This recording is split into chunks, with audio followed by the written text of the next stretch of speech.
I just want to Howdy, do this. howdy, howdy. I want to do this after hearing Yeah. that. I'm just kind of pretty mellow and cool. I never get tired of that intro, man. It was good from the start. It's always been good. Yeah. 3 years of it. Yep, 3 years plus. That's It's crazy. actually kind of peaceful, you know? It's got some serenity to it. Just kind of. That is our goal is we want to put our guests to sleep. We want you to enter this state of just peacefulness, you know, like a zen has come over you. And when the 2 minutes and 26 seconds is up, we want you just to be kind of like slumped over and very relaxed, you know. We've probably been pretty good at that over the years for sure. Well, that's hard for me to do that, to kind of like just fall asleep like that unless I'm just really tired. So I generally have a lot of energy. So look at this. Folks are noticing something. Wait. That's tough right there. Like no idea who this new guy is. Oh man. Uh-oh, look at this. Look at Tom. JW would be proud. I was actually waiting, so I was messaging those guys, JW and Matt Ramsbottom, Sandy Valley Honey Company, and I said, "Hey, you guys gonna log on to the StreamTeam tonight?" I didn't tell them what was up, so when they come on, you'll know. I don't think they're in here yet because I'm sure JW will have something to say. He'll be heckling. Oh, guaranteed, 100%. Uh-oh. That is awesome. But can he preach? There you go. I think Tom probably can hold his own in that respect. He probably could. Maybe a little different style than Greg, but I imagine he could do his part in that respect, right, Tom? Greg is up here. I might be like right down here, so I don't quite have that Greg, you know, preaching energy. Yes. Yeah. Well, Tom, I gotta say thank you. Now, we were originally, like, we knew Greg, he was going to be off tonight. He actually is at Summit County Beekeepers, and Summit County is out like Akron, Canton area. So, and I'm kind of pointing that way because he is probably 40 or 45 minutes away from me right now. So if it was not a StreamTeam night, I probably would have driven out there to heckle him. I mean, like any friend would do. Absolutely. Why not? You know, he's at this this beekeeping club. You know, he's speaking, and why not sit in the back? Don't even let him know I was, you know, coming, and just heckle him. You know, definitely. This guy doesn't know. That's what friends are for. Exactly. That's exactly what it is. We knew Greg wasn't going to be on, and then I have in the it's not in the title, it was in the thumbnail about an announcement, and we'll talk about. There's a new Queen Right Dial product that is live on the website. I think it's been live for probably about maybe a half an hour. But we were going to have Jason come on and chat about it, but Jason had some health stuff come up and literally is just leaving the ER. So he's good. But then we were scrambling, and I thought, we need another short story long. So the very next person in line after Greg Burns is, I ping you. So appreciate you jumping in and filling the spot tonight. Absolutely. It's my pleasure to be here. When you had messaged me, I had just left a bee yard, as a matter of fact, and it started raining on me. So I was in a position to answer, because before that, I probably wouldn't have gotten back to you so quickly. Yeah. So, thank you for the invite, both of you guys. No, we're happy to have you on. So what, I guess, like we always do, and you see there, I got my little logo up there in the top. So I'm doing that. I'm including my logo. Just, I don't know. I'll just leave it at that. So won't talk about that, but, Bruce knows. But we normally start out, what all's going on in that. So, Bruce, what is happening down in your neck of the woods, buddy? Well, I've been pretty busy, just kind of we've got the bees mostly split for now. I think we may do a few more if I grab some cells, but I'm kind of done purchasing queens. I'm kind of done with doing any significant size splits. We're just looking for honey now, trying to get them built up. They've been really packed out. My hives are really, a lot of them are super strong, but it's been like a trickle coming, and we really haven't had, at least in my bee yards, a lot of actual weight being put on the hives in the form of honey. Got a lot of nectar down around the brood, nectar and pollen kind of mixed in there where they're just utilizing that like crazy to grow. So I'm just kind of like last week and then this past weekend, I went out, I added a honey box to most all the colonies that were strong enough to do that with. I just went ahead and put a medium box on all, whether they're single deep or double deep or deep and medium. If I saw a bunch of bees in there covering the frames, I set a honey box on top so they can start working up into that honey box. My goal this weekend is going to be to go and see if they're up there working it. And if they are, I'm just going to shake the bees out, put the excluder in, and then just start making some honey. I'm going to go ahead, I think, this year and just leave the bees that are in the single deep managed, just leave them in single deeps through honey season, because I think we're just behind. We don't have, normally by now we've got some capped honey starting to show up a little bit, unless it's just gone crazy this past week. I haven't seen a lot of that. And so I'm kind of a little bit nervous because like we pulled 9,300 pounds of honey this past year, which is 155 5-gallon buckets. And I've got about 20 between 20 and 25 buckets left, but I've picked up 2 new stores this week that want to sell my honey. And then everybody's ordering honey. I've got someone that wants to buy a couple of 5-gallon buckets. And so I was thinking I was going to have some extra, but I don't know if I am. And then this year, if we have a bag year, I've got a lot of customers that I sell to. And so I feel that responsibility to get them honey, but I just do the best I can. And so today I picked up a new store, and I think yesterday, the day before, I picked up a new store. People just called me and said, "Hey, can we stock? Stocking your honey?" So I think I have been historically able to keep people supplied. I think they like that. I don't know if word's gotten out on there or not, but I just do the best I can. And 2 years ago I ran out, and I just hope this year we have enough to be able to keep everybody. I need to quit getting new customers, but it's just hard for me to say no. But it turns into a pretty good little business when you do that. When if you can find some people that are willing to sell your honey, and if the deal is good for them and for you. Obviously, I don't sell it to them the stores don't. I have a minimum number of bottles I sell to get the wholesale or bulk price on my honey. It's still way, way better than what you get bulk price in barrels, but it's really not that much lower than what I sell at retail. Since I have so much to move, my retail prices might be a little lower than what some people might sell it for. But then they can turn around and make a pretty good little profit on it. So it just works out well the way I do it. But my goal this week, I've got the Viroxan strips in there. I've got the honey boxes, 1 box on most of the ones that are pretty much all the ones that are able to take one right now. And I'm hoping they're starting to put some nectar up in there, shake the bees out. And then I'm hoping if they are really bringing it in, I can start stacking some more boxes on them. But I just want to get them used to come through that excluder right now is what I'm working on, trying to get that happen. Usually by now they're pretty much starting to pack it in a little bit, but maybe I'm just impatient. Maybe it's not slow, but most people I've talked to around here say we're probably a couple of weeks behind. I think Mike Berry's in the similar situation over where he's at. He's a very similar. No, I'm not seeing that as a problem, Paul. I just don't want to run out. Paul says, you see, sell 9,300 pounds of honey as a problem. That's not a problem. Wow. But it makes me feel committed to sell more. And I haven't sold it all. I've got about, like I say, it's 20 times, about 100 gallons left. So I've still got a little bit more. So I've still got quite a bit. But anyway, I've become pretty. I've just been real blessed, honestly, real fortunate to be able to have some really good customers and honest customers and great stores that sell my honey here locally. So it's been fun. But that's where I'm at right now. Today, I think, was in the 80s. We had some kind of severe weather yesterday, I think it was. We had a tornado that came right through downtown Dothan where I live here.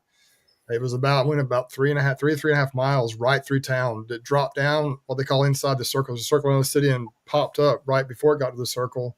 It was coming right at the hospital where I work. And if you look at the track of that tornado, it lifted about 200 yards from the hospital where I work. We have about a 400 approximately bed hospital. 7 stories tall, and it was an F1 tornado, but had it hit that hospital, it could have been pretty bad. So it's just crazy how it came straight. It went straight. There's a middle school. It went straight from over kind of by Lowe's on the, I guess, south side of town, right through town, and went right over the middle school. It kind of peeled the roof back on the school a little bit in a couple of places. Then it peeled a couple of buildings on our actual hospital campus back a little bit, right back by the employee parking lot. And you could see right there where the track ends. It just lifted up right before it got to the hospital.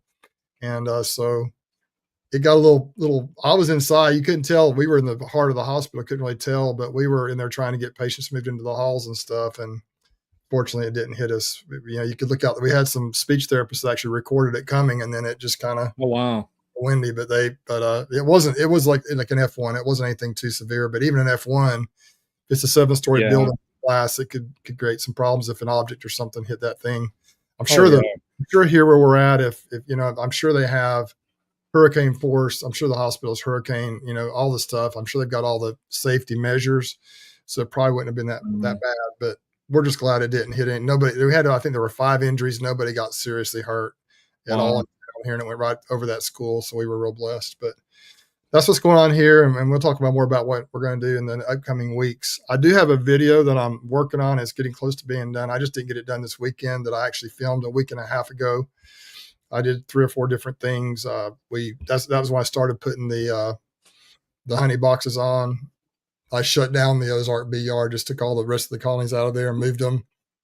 And then I also that colony where on my last full length video where I went through frame by frame, I decided just to break that thing down into splits. I saw a couple of swarm cells in there, and I broke it down. And so that video is going to have a lot of stuff in it, but it'll be kind of fun to watch for those who are willing to stick it out and watch it. I think it'll be an interesting video for people and just to kind of see what we've been up to. But this is one more thing, and I know I'm taking a lot of time here, but there's a guy here in town that bought, he's been wanting to get bees from me for a while. He's actually got some bees from Richard Prager, I think last year. Richard sold him a couple of nukes, and I think one of them didn't make it, but the other one did. Real strong, but he was concerned about that colony, and so he works at the place where my bees are in Midland City. He works for that company right there. He's part of that runs that company, and so super nice guy. But went out there to kind of help him figure it out, and we figured that he might be queenless in his colony. We just went through it, but we didn't panic or anything like that. But I went down Saturday evening or Friday evening, whatever day, I think it was Friday evening, and I just put I got a frame of my bees, full of bees, put it in a box, with eggs and everything, and just when in doubt, egg it out. Decked out Hawaiian queen boxes down there, and I pulled that frame, brought it over here, and I dropped it in his hive for him, and so I think he appreciates that. So maybe that's an insurance policy. If they had a virgin queen and they're running around, then they're okay, and if not, then they'll be able to make one. That's nice, strong. It's a flow hive. And he had success with them last year, but he just didn't know what to do exactly. So that was a real fun experience. I love, going to hang out with new people and kind of helping people out. That I just don't have a lot of time to do it, but I was able to go out there and help him out. It was a good time, but that's kind of where I'm at. And I'm just looking forward to getting back in them. And we've kind of have them in a little bit of a holding pattern in a sense, because there's just not a lot of real diving deep into the colonies I really have to do right now. Until honey's over, if I see a problem, obviously I'll go down and investigate. But otherwise, I've got the Varoxan strips in. I'm starting to put honey boxes on there, and just don't have to do a lot. We may do a little bit of splits here or there. I do want to try and do some queen cells, graft some queens. That's one of my goals, and so that I've got the cluck board I'm going to try, and I think I'm going to be able to do okay with that. But anyway, I'm going to turn it over to you guys. That's enough about me. Yeah. Well, mine's going to be short because I know Tom probably has a lot more to offer as far as what's going on with beekeeping than I do. Right now, like in my neck of the woods, Northeast Ohio, our weather has it's turned to crap again. We last time I got into the bees, it was 71 or so degrees. It's been a couple days ago. And they were bringing in pollen like crazy.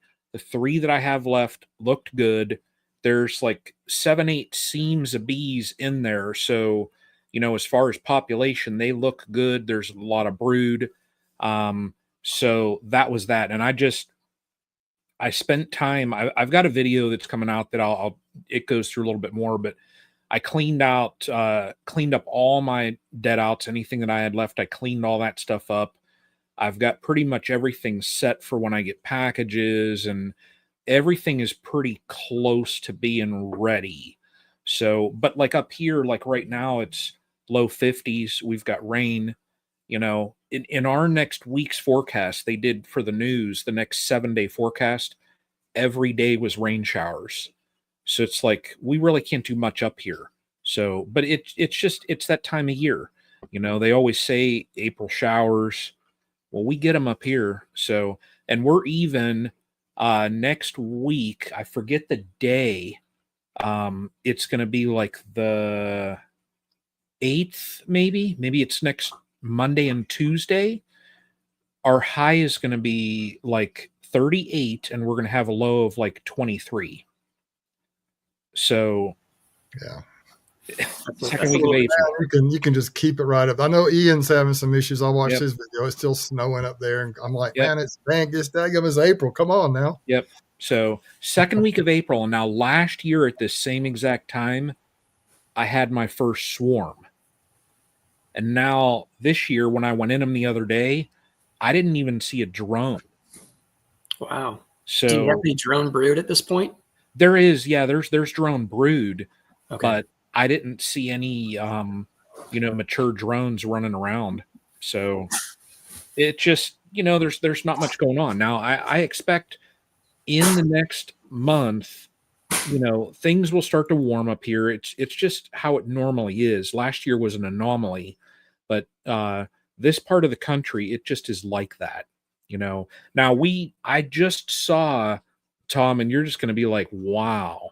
I just saw 2 or 3 days ago the first little yellow bits on the forsythia. The dandelions, even in my yard, they have not even bloomed yet. Now I have started to see, or daffodils, I mean. I have seen some daffodils around, but like the ones in my yard, they're not even in bloom yet. And when people are talking about all this and that, I'm like, yeah, it's not here yet. So, but that's all that's going on here. So, Tom, what do you got going on down there at Via Honeybees? And oh, look at this. The boss is telling him you're not allowed to talk now. Melissa was making a little bit of noise. She said, make sure it's muted, because she's trying to cook dinner really close to me over here. So I kind of kept it muted so there wasn't any background noise. So. You got to control her. She's running out of control, man. He wants to eat, though. He does want to eat. That's true. Bruce, there's a fine line with me opening my mouth and putting my foot in it like halfway and then just really shoving it in there, Brian did it for you. That's the thing. Timing is key on far away. Yeah. I mean, I'm really, really good at getting in trouble. And I always see Paul's comment up top there was already trying to provoke me there. And it doesn't usually take much, but what'd he say? I missed it. What'd he say? Paul's comment was up there at 7:24 p.m. There it is. Wow. I can't even read that out loud. I know, right? I can't even read it out loud. Behave. That's all I'm going to say. Behave. Hey, how are you? It's great to see you. Wow. Hey, Paul. That moment right there, I will remember that moment forever. I know, right? Paul, I apologize about that. She's gone back to the kitchen, guys. So we're good here, okay? We're okay. I can now get into a little more trouble. Yeah. So I do have one question before I'll turn it over to you. And I'll say this very quietly, is she barefoot? She has sandals on. So not technically barefoot, but she can become barefoot very quickly. Oh, okay. So when she throws one of them at you in the kitchen. Oh, I see where you're going with that. Yeah. Yeah. Okay. All right, Tom. I'm not going to get into too much trouble tonight. Dinner is not done, and I don't Yes. care to cook that much, you know. So Yeah. give me a little bit, and I'll get a little more fiery, you know. It doesn't usually take long. Right. Yeah. Yeah. Well, what's going on down your way? So I'm probably about a mix between Bruce and you, Brian. Honestly, as far as the season's progressing along, we don't really have anything as far as temperatures that look too ominous. Well, besides the storms and stuff that were rolling through our area today, south of us had a little bit of tornadic type activity. That's maybe, I don't know, 30 miles or so south of us. Luckily, we didn't see anything severe from that today.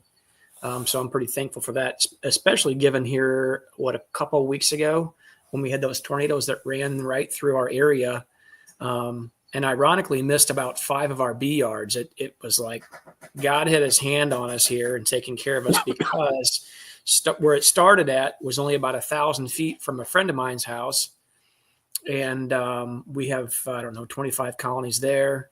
And then as it kind of made its way, it missed our shop area by probably a couple thousand feet, maybe at the most, so quarter mile-ish. And then at where it kind of ended up, I have a bee yard down that way too, and it probably missed it by maybe a quarter mile or so.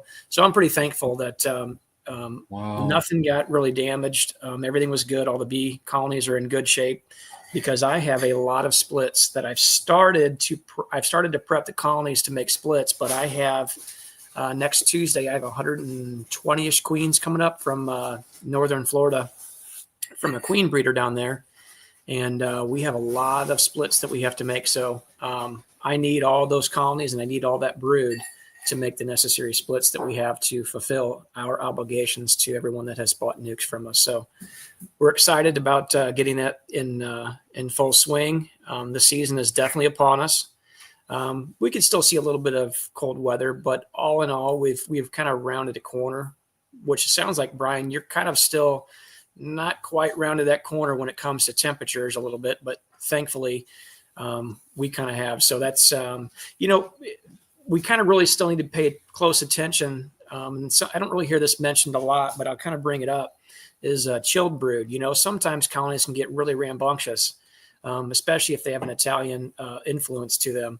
And if they don't have quite the bee coverage that they need, could be a real problem if those bees are all unclustered and have, say, brood in the, an upper box and a lower one too. And they have to shrink back, hard enough, because like Brian, you said, you're supposed to get into some overnight lows of 20s. Yeah. That's enough to pull those bee clusters tight right back into the center. So if there's those outlier frames out there, if they've run out to close to the outsides, that brood will chill. I had a guy that lives near me say, hey, one of my mentees had a question. He sent a video. 34. Yeah, that's 34. That's the high, and the low 25 that day. Oh, thank God we are not there. I don't even have right now on the foreseeable future, even what your high is, I don't have anything that cold. So I'm very thankful for that. That's ridiculous. I saw this map of us down here, and it was like the all blue, I think, for next week. And I didn't even look at the temperatures. I kind of panicked. I shot it to Mike Berry. I'm like, man, what do you think about this cold coming? Is it going to mess up our trees? And then I looked at it. The lows are going to be like in the 40s. I'm like, so he's like, well, we'll be okay. 40s will be fine. 40s at night and 60s during the daytime. That's not really cold. So, well, as long as the outline areas of where that 40 is going to be is not like a city, and the outline areas can typically get 5-6 degrees colder than that. So yeah, it's going to be okay though. We don't down here. We did have some truly cold weather this year, but we really don't know what cold weather is for long extended periods of time. I've been in Utah where it does stay cold for extended periods, like a Bracken and Glade deal with out there. Glade actually probably has it as hard as anybody. He's up on the bench up in the mountains over there, and Bracken has it pretty tough too. But I've been out in Utah before where it gets pretty cold, but nothing like what you guys experienced, especially Brian up there, man. Geez, negative temperatures for like 2 weeks in a row. Like, didn't get up zero for several days. I'm like, I experienced that one time, and it stayed below zero for like a day or two, and that was I was in Utah, and that was enough for me. That is cold. Well, Anyway, we typically don't see that kind of cold weather like Brian has seen this year as well. Now, our January and February were pretty cold, but I think all in all, across the entire United States, most of the country's seen below average temperatures for at least a period of time, I believe. Yeah. This year was it was something, and it's almost like last year from how warm it was early in the year. And then throughout the summer, though, also, it's almost like we've done a reset. Mother Nature said, well, here, I'm going to push the back to normal button. Yeah. And she's done that. And this, like where we're at right now, Tom, for here, this is our norm. Okay. We have had snow clear at like midway through April, third week of April here. Now, like those storms, they're like down south. Like we'll get, more or less like we say a dusting down south. It's state of emergency and they're closing half the state down. Mm-hmm. We get a dusting and then it's usually partway through the day, it's melted out. But, it still happens. But then like you're saying, this is that time of the year where the colonies, they want to start to build up. They want to explode. Mm-hmm. And when you get an event like that, where the high in the day is in the 30s, lows in the 20s, well, what's going to happen? Yeah. So chilled brood. Yeah. We're always pretty cautious about not trying to stimulate the colonies too much because, and I do want brood early because I want to make splits as early as I possibly can to build nucleus colonies for maybe our own increase or to replenish some colonies and or sell nucleus colonies, which is one of the big things that we like to do is provide nucleus colonies to people around the area. But not quite as focused on honey production, but obviously we still get both. And so we do try to stimulate them a little bit, but I always look at the furthest out I can. So usually about 2 weeks. So before I don't usually start adding any type of a pollen substitute and or feed too early to stimulate them. I'll usually kind of watch what our elms and maples do, which are usually our first real pollen sources that start to pop out. We can see a little bit of willow and maybe some witch hazel, but that's pretty inconsequential. So really our maple and elm are the two first big sources. So I kind of watch those buds on the trees very closely. Mm-hmm. And then usually about the time they're going to open, I go ahead and throw some pollen patties on at that point, but I'm pretty conservative about what I do there. Because we do have high beetle pressure, even though that early in the season is not likely, but I'm not trying to grow the hive beetles. I'm trying to grow the bees. But thankfully, we have a pretty good and diverse pollen source here in Missouri, and it's not bad. So my goal in doing such is just to bridge the gaps in weather. So like Brian, you said, you're going to have some really cold temperatures. If the bees aren't bringing groceries in, they're using the groceries, right? So maybe the queen starts to stimulate, to lay, and then you get something or a couple cold snaps, or you get 3 or 4 days where the bees can't fly because of inclement weather or whatever it might be. And they may start to cannibalize those eggs right behind her or, and actually slow down that brood production. So I don't want that to happen, but I also want to make sure that I'm not trying to stimulate so early that they get a bunch of brood reared and then it ends up getting chilled because now we're back to square one. So there's a fine line, I think, when you're doing that. Yeah. Sorry. Go ahead, Bruce. Greg's called in the past the art of beekeeping, and that's what it basically is. You got to just kind of be able to read the signs. Mm-hmm. For those people who might be new at it, and even for us that aren't as new at it, and I'm relatively new at it. I've been doing it for a few years, but just those little things are the things you can kind of fine tune a little bit. Even when you have it tuned in pretty good or dialed in, Brian, you have it dialed in pretty good. It's still, there are variables that can hit you every year. This year, I really do think we're behind down here. I think just we had actually a snowstorm down here. We had a lot of ice and stuff, and that doesn't ever happen down here. It's like 6 or 7 inches of snow right here at my house, which is unheard of. And then that was right in January, so that was not that big of a deal. But then a few weeks later, we had another cold snap. And I just think now the oak trees and everything are finally leafing out, and finally we're getting back. We're kind of into spring now, but just we're a little bit delayed. that's kind of where we're at. But I thought we would mention, folks, if y'all have questions for us or for Tom, go ahead and if you put them in all caps down over here in the comments. And Brian, I don't know, did you have another comment? I had a question for Tom whenever. Go ahead and finish your comment though, if you wanted to. No, go ahead. I do want to say, Pat, thank you for the super chat. He says, thanks for everything the Stream Team does for us new and experienced beekeepers. Y'all have given me a lot of great information to make an educated decision on what direction to take on bee yard equipment for expanding. That's awesome. Pat emailed me. So, and I and it was weird. I normally, thankfully I do this. I'm one of those persons that I have to have like 0 in my emails as far as for read. And then in like my promotions and like my spam folders, I look at them just, I try and keep up with my email every day. And his went actually to my spam folder right away, but I do check things. So luckily I found it. But Pat, thank you again for the support there. And Mr. Bruce, thank you also, buddy. Yes, sir. But yeah, to Pat's point, he talks about how, it's not just this chat. There's a lot of chats, a lot of YouTube videos that help beekeepers make a educated decision on what to do. I'm still leaning on people still learning and trying to become more educated on the decisions I make.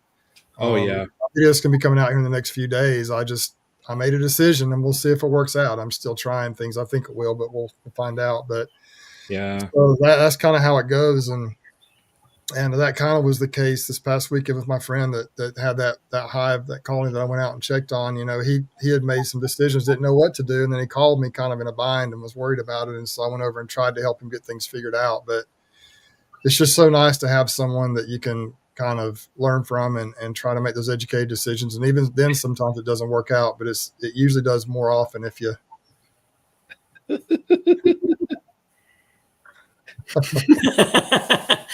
I told you guys you would know when he came in. Oh yeah, there he is. But Tom, my question for you is this: I just wondered, you mentioned you're going to be making, it sounds like over 100 splits, or you got 120 queens coming. So splits, maybe replace some molds, whatever it is that you're going to be doing. If you're is it just you, or do you and Melissa both get in the bees, or how many people do you have helping with that? That's my first question. Second, I got another question for you too with regards to the splits. So. Sure. How do you do it all? Do you do it yourself or you have some help? So it's Melissa and I that mainly do most of the work in the bee yards. I still do have 2 twin boys that are 18 that live at home, and they work for my lawn and landscaping company full-time right now. And so I can kind of pull them over if I need some additional help because, I'm in a pinch or in a bind, whatever, might happen there. I see your comment there, Brian. So yeah, I mean, if you ask Melissa, she might say she does it all, but she needs a little bit of help there, right? You're the support staff that helps her out, right? Exactly. So I'm the back, she's the brains. That's what Greg would say.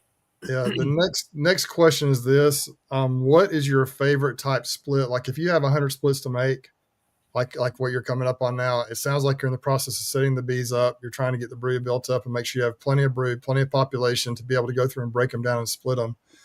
Do you have a favorite type of split that you like to do? I know there's one that a lot of people use it, and there's several different ways to do it. If you're going to go out, like say, what is your plan coming up to be able to break those nukes out and make those splits?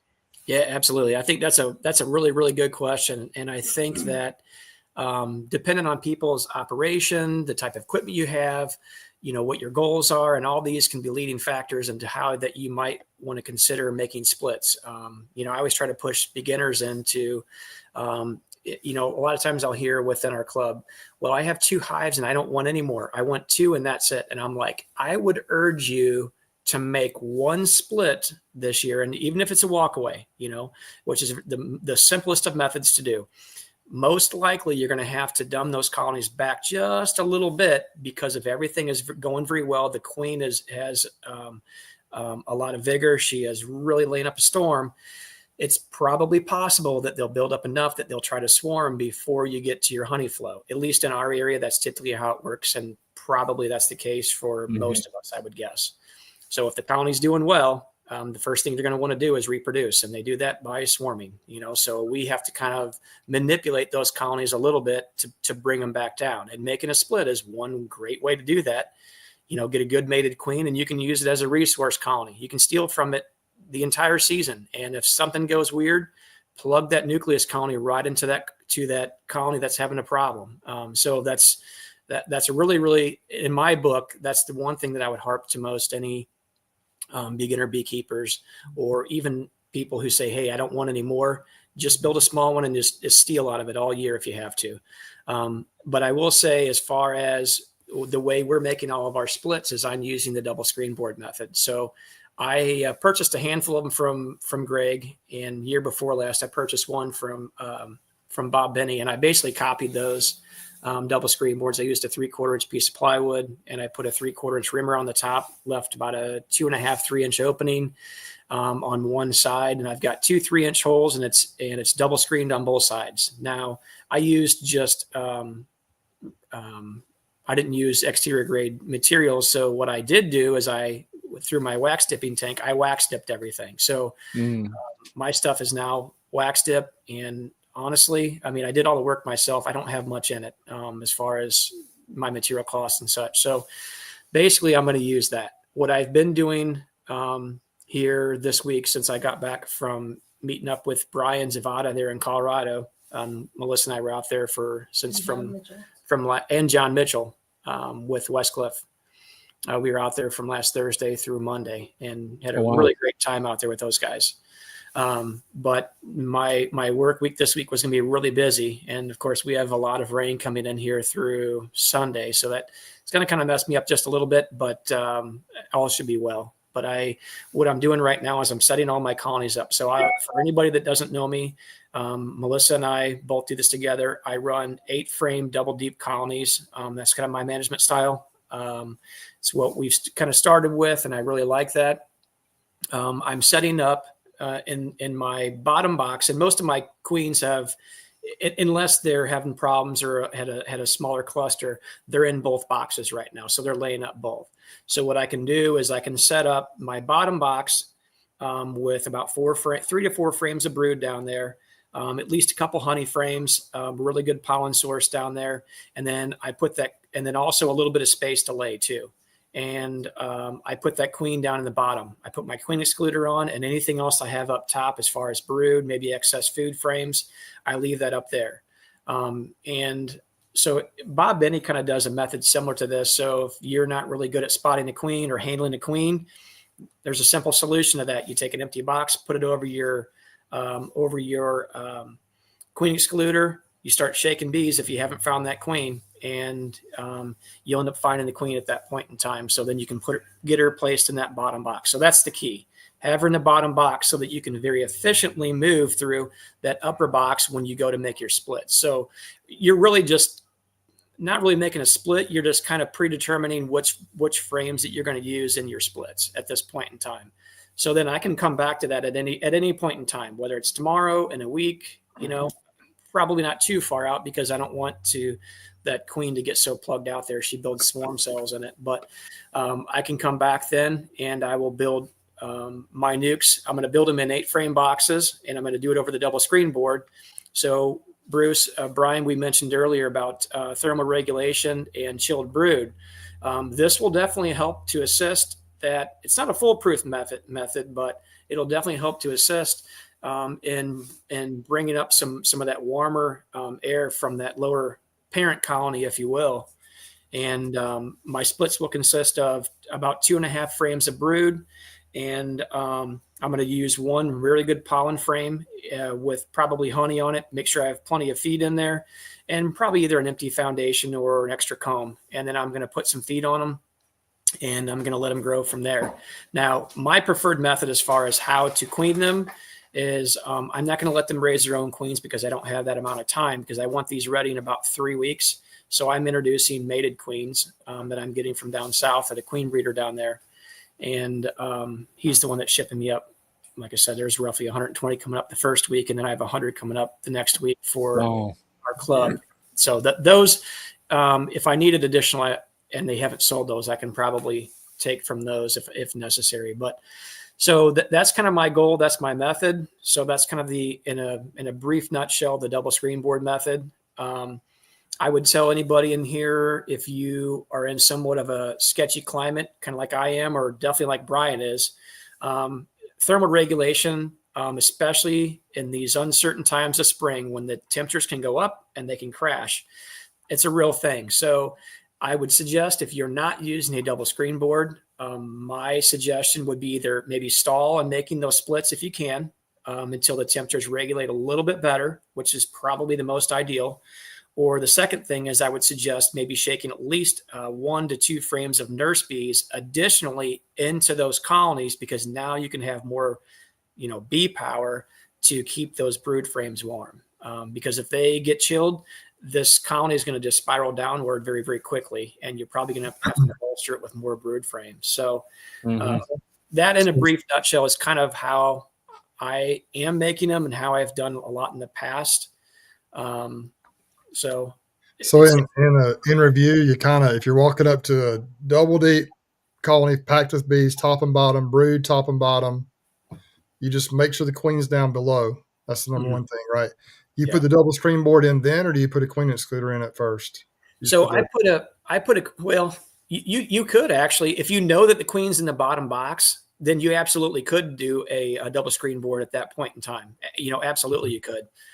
Because I run the double brood box, and banking on the fact that I probably have a lot of resources to split up, you can still actually add a second box on top of your bottom one above your queen excluder, and then leave those resources that you're going to pull up there. But if you want to go ahead and make that split at that point in time, and you haven't shaken all the bees off of them to find the queen, really shaking all the bees down the bottom box is just to ensure that the queen is not in the split that you're taking, because now we're going to go backwards, right?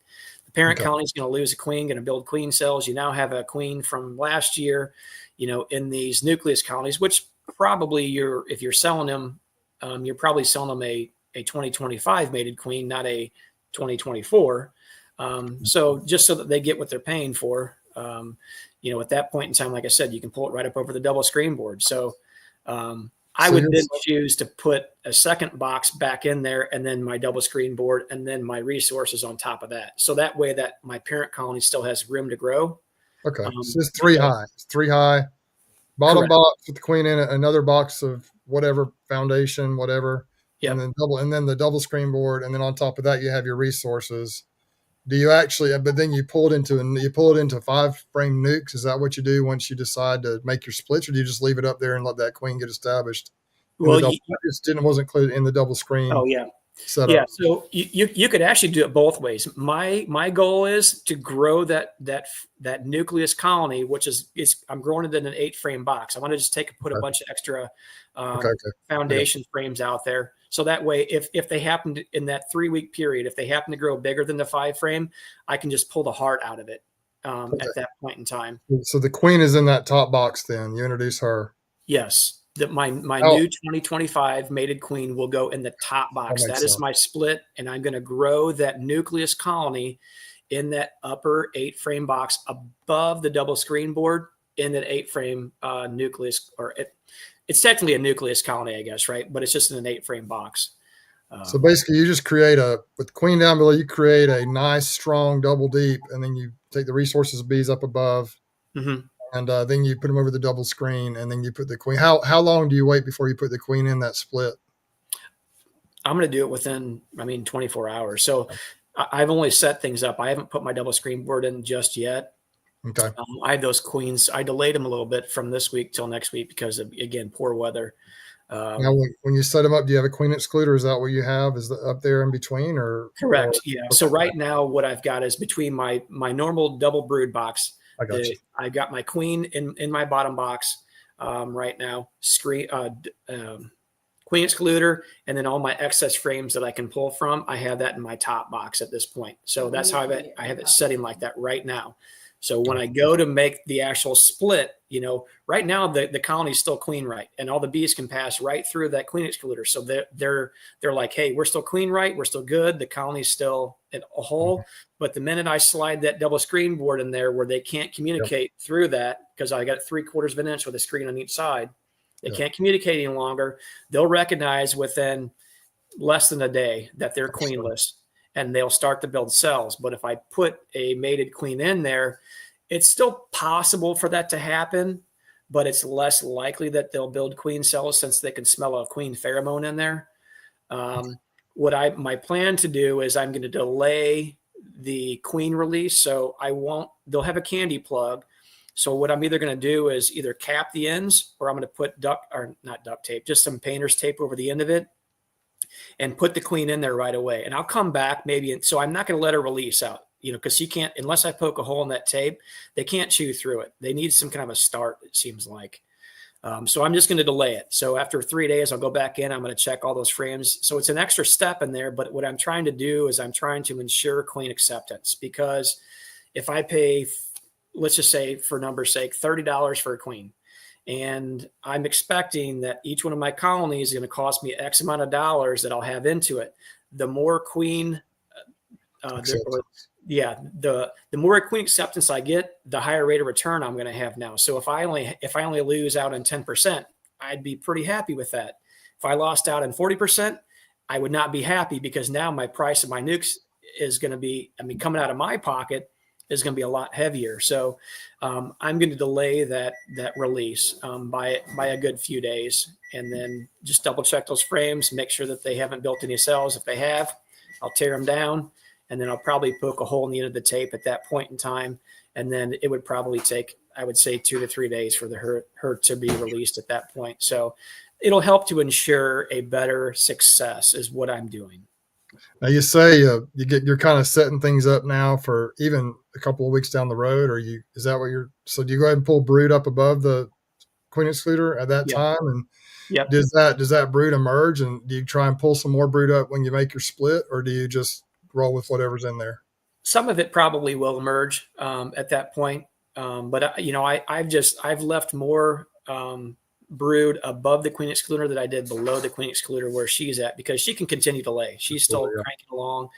Now there are going to be some colonies I have that I may not be able to pull from if they're not of the size that I want. If they don't have at least 4 frames, I'm not going to take anything from them, because my goal is not to set the colonies back. It's not to really set them back. I just want to dumb them down a little bit to where I don't have them swarming before our main honey flow hits.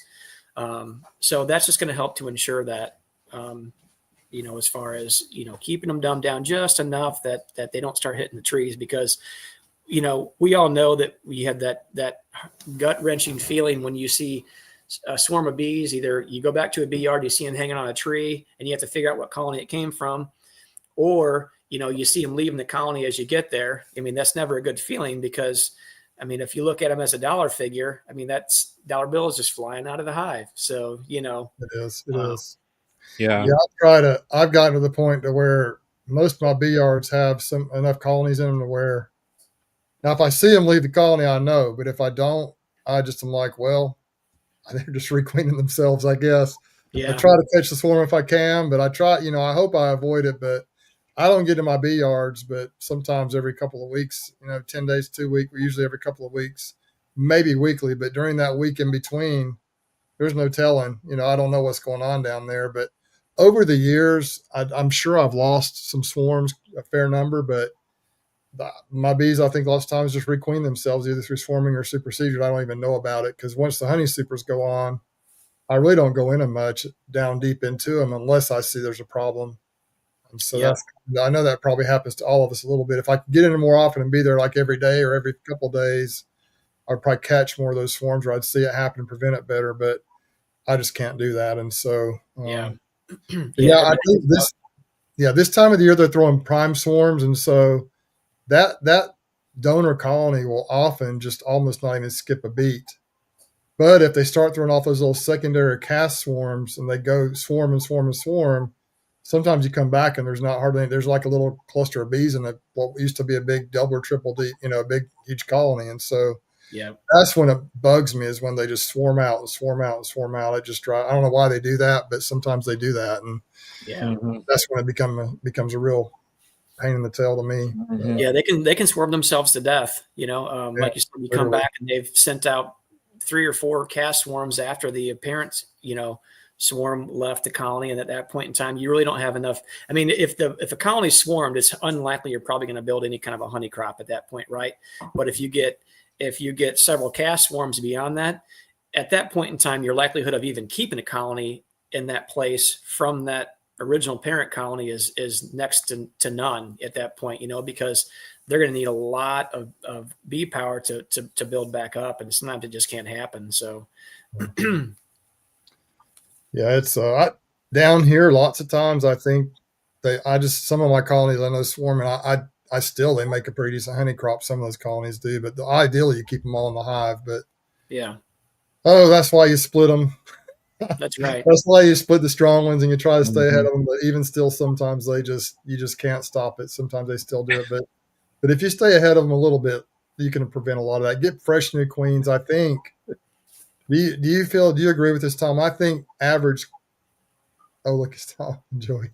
Do you feel like the average age of the queen affects swarming as well? Like, do you feel like younger queens are less likely to swarm? Like, say maybe a 2024 queen is less likely to swarm than a queen that's a couple of years old, or a queen that's like a post-solstice queen from last year. What do you think about that? Yeah, I believe that's 100% true. I mean, I've heard people say it many a times, but not trying to jump on a bandwagon and say, oh, yeah, that's how it works. I can tell you with my own experience, I guess it was 3 years ago, as I was growing my operation and growing we were doubling in size every year, so I'd go, 8, 16, 36, 70 something, 100. I mean, we just kept growing very quickly. And I'll tell you what, if you don't manage the colonies, they'll manage you. So if you think that you're being too aggressive and you're keeping the colonies alive, you're probably on point. But if those colony numbers start dialing themselves back, whether or not it's them swarming or having issues, you're not requeening properly, any number of things, at that point, you'll quickly realize it because they'll dial themselves back very, very quickly.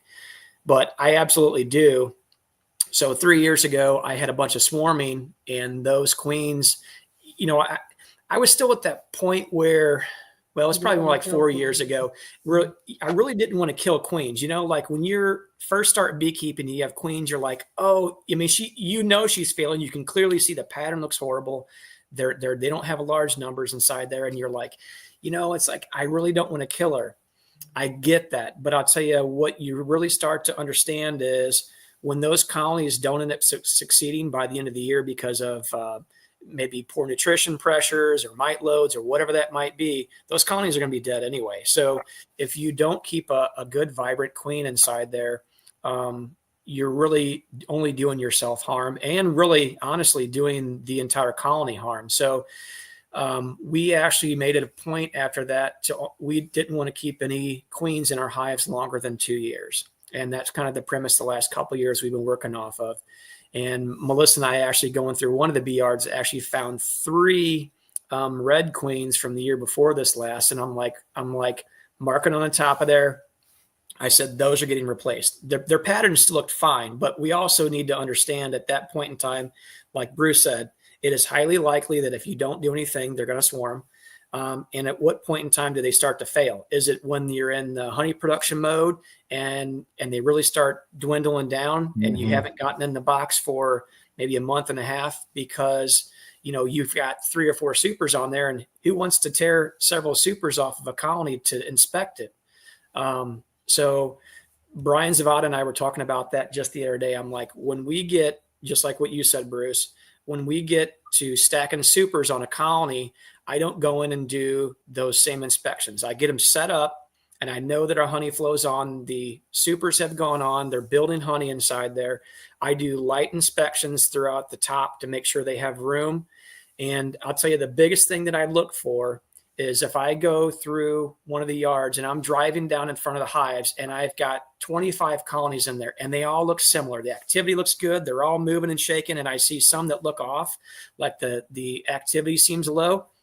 I'm going to pull the supers off that. I'm going to dive right down to the bottom of that and figure out why, because there's probably a reason. So just general observation can be key in understanding what's going on in the colony. But if you only have one colony, it's difficult to see that. The more you have in an area, to an extent, the more you can understand where you've got, like I said, you've got 20 in there that looked really good and 5 of them seem a little bit off. It's like, those are the ones I'm diving in. So that's the only time typically I will dive in a colony down into the brood nest as if I see the activity seems off. So other than that, we let them build honey. That happened to me last year. I'm not sure if you're familiar with the story of Big Red, the queen that I kind of doused with the red marker a couple of years ago. And I seen that. That colony, she built up really strong. She did great. The bees were awesome. Now, they were my meanest colony, or one of them. So it was the storyline. I probably would have pinched her before, but the storyline was good. So I left her around, and they were very productive there for a while. But then last year they built up, they started making honey. They were packing it out. And so I decided I was going to identify that colony as my colony to try simple comb on. I'm sure you're familiar with simple comb from and Mick up there, Mick and Madison. And so I put the simple comb super on there, and there were a lot of bees in there. I thought I did everything right. And so went back a few days later and checked it, and they just weren't doing anything with it. So I'm like, well, that doesn't seem right. I know sometimes those type of things are hard to get the bees to work, but they just weren't doing really anything at all. So I took it off, went over to a different bee yard. I kind of went down and investigated what was going on. And they were in the process of superseding Big Red, the queen that was in there. And so there were queen cells down below. They were just trying to, I guess she just was either she was petering out, she was she was just about done, or somehow, I hadn't been down in the bottom of the box, so somehow she got killed, or maybe she even swarmed, although it's rare for them to swarm in the middle of honey season, but there's plenty of space. So anyway, I just kind of condensed the hive down, condensed the colony down, and just kind of let them be. And eventually they just died out. They never were able to successfully requeen. And I wasn't too upset about it because of their attitude. They were just so spicy and mean. But so I think that happens more than we know. I think the bees, there become queen issues, and that's what I see happening with older queens. I've had a lot of loss in my operation in, we usually pull honey supers off here late July, late June, early July. We're pretty much done here, mid-July at the very latest. And then we're in the middle of the heat and humidity of Southeast Alabama, and it's just miserable. You got every known pest, mosquitoes and dragonflies and just everything is just miserable. It's hot and humid. The bees are miserable. The beekeepers are miserable. But that's when you really got to get on top of it, when you pull those honey supers off. And I think that's when, I think my bees, I've lost a lot during that time, late July, August, September. And I think a lot of that is because, and historically, I think some of my queens have begun to fizzle out. I think they become weak right at the same time that I think another reason is maybe they get honey bound. If I don't have enough space or enough supers on there, maybe they get honey bound at the same time. Maybe the queen gets older, gets a little bit weak. And then on top of that, the mite loads and the beetle loads can really increase. They increase as the bee population begins to dwindle, as the dearth begins to occur. And so, but I've really tried. Started talking to Cayman about this years ago. I've tried to lower the average age of my queens, and I think since I've done that, my bees have been overall just healthier in general. I think younger queens produce a colony that thrives a little better. That's just kind of my opinion. I know some people in here talking about liking the older queens, and I think it's pretty cool that queens can last a long time sometimes. But man, they can crash in a hurry if that old queen starts to peter out. She goes as hard as she can, and then she's just kind of just dwindles down, and the colony can just die out so fast. And a lot of times they supersede her, but a lot of times they don't. And so if they don't, then you're in trouble in the middle of July and August when it's so hot and nasty. Yeah. I would even tell somebody too, is like, for instance, this year, let's just say you get a queen in there and you introduce her to this acceptance good. And let's say within a couple months, the queen starts to peter out, and you're just like, well, hold on. It's a new queen from this year. She should be fine. I'm going to leave her alone. Yeah. Just because the queen is from the same year doesn't mean she's a good queen. So it really is about reading the frame and understanding what the frame says.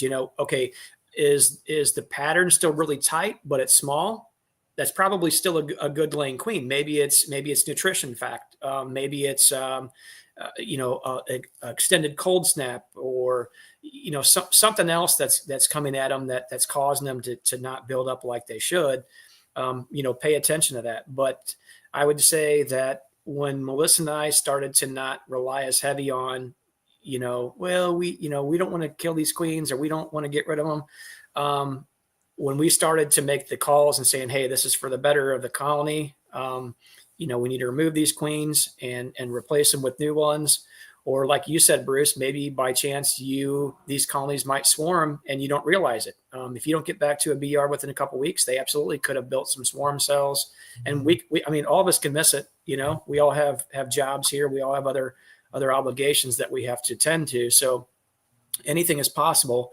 I always let the colony requeen itself at that point in time anyway. Unless I want to replace it with one of my own, that I've grafted or something of that nature. But all in all, queens, I think is a huge, huge deal. And when people understand that if you see a queen is starting to fail and you don't replace her, you're only doing yourself harm, because like Bruce said, by the time you start getting into the dearth of the year, dragonflies, you're going to have a much harder time of getting good mated queens back there, because, poor nutrition, the dragonflies are going to be picking them off, like, just swooping them up out of the air.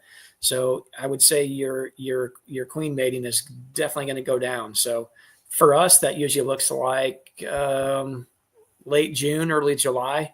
That's when some of the birds and the pests have built up enough to where there's more pressure on them at that point. So we don't really try to do much past June when it comes to that. You kind of feel like you're fighting a wind that's coming at you, full steam ahead, and it's hard to combat that. So, I've always been, I tell you, years past, I don't do it anymore, but years past, I was always one that even when I saw a population was kind of decreasing and the queen was failing, I was always that save the queen kind of guy, but not anymore. I just, not anymore. Right, I think we've all done that. Yeah. Like you said, though, it ends up hurting you in the long run. Yeah. So especially up here, because if we get failing queens and the populations just dwindle and dwindle, they won't make it through the winter. Yeah. That's right. So another thing I think some people do, is they'll just, this sounds really wrong. You read all the beekeeping books and they say you really shouldn't do this, but a lot of people they'll stack a weak hive on top of a strong hive and just let them kind of figure it out. And typically that corrects the problem a lot. Last year I had I think it was a drone laying colony. I can't remember exactly. And I just put it on top of the other colony and came back, and they ended up being a really super strong colony. Now, sometimes it doesn't work out, but sometimes that combined resources can work out good. So there's so many tricks and things that people do that aren't in the books that you can't do, quote unquote. That work out fine. Another thing we talked about in a previous video, maybe it was last week or the week before, was just dropping queen cells. If you have some queens you want to replace, or if you just want to make sure you have nice young queens, just drop queen cells in even queen right colonies. And lots of times those young virgin queens will emerge and take over the colony. Absolutely. Greg and we talked about how I think those new virgin queens are kind of stealthy. They don't have a lot of pheromone. The bees don't necessarily take them out like they would a mated queen if you threw her in there. But if you got more than one virgin queen in there, then they'll find each other. And you hear them piping and stuff. I think the virgin queens pipe. I'm not sure about that. I know the mated queens do, but mated queen, it's pretty wild when you get a box of queens in the mail and you hear them piping. It's one of the coolest things ever. But it is pretty cool to hear that. That's some great conversation. And God, there's so many different tricks and so many different techniques and so many different ideas behind all this. That's why we have all these bee chats that go for hours every night, and people never get hours. You never really get tired of. There's always something to learn or something to discuss. Yeah. Well, and sometimes that information is good at the present time. You might have discussed it in the past, but now you're actually actively getting your colony, and you hear on one of the bee chats what somebody's experience was that you might be ready to to deal with head first in your own apiary. So, understanding what they did and their success can help give you the confidence sometimes that you need to make that change. Like we're talking right now, between us three saying, hey, don't accept a failing queen, regardless of her age, whether it's 1 year or 5 years, don't accept it, replace the queen. Sometimes we just need that little confidence, or we need to hear somebody else say it, just to get that confirmation. I had a hard time about a month ago. I've had my bees have been traditionally spicy, and I had about probably 5 or 6 colonies that I'd identified that I was going to replace the queen. I got some queens from Zach Hansen in Hawaii. I did splits with the first bunch mostly to get increases and build my numbers back up. The second order I got was mainly, my goal was to replace the spicy ones, and then I obviously ended up doing some splits as well. But some of those colonies I opened up, those spicy queens were just some of my just super, super strong, big old double deeps, couldn't see the top of the frames, just full of bees. And it's hard to pinch a queen that's that productive. It really is. But man, I'm just working on it. And what amazed me was many of those I kind of questioned, is this queen going to actually survive in this big old huge colony? It'd be a completely full box of bees. And I pinched the queen, queenless, and I did a double screen board on a few of those, but man, I was amazed at how those queens, a lot of them they're laying it up right now. Those big, huge colonies accepted them, and they're doing really good. And so it's really amazing how you think with that population of obviously a different genetic and spicy bees, super strong and aggressive kind of bees. Now those queens, they must have had a really good pheromone to be able to by those colonies. So bees do things all the time to me that just amaze me. It's almost miraculous how they do things like that. It just blows me away. I wish that they would read the same books that we read. Yeah, that's right. Somebody needs to write a book.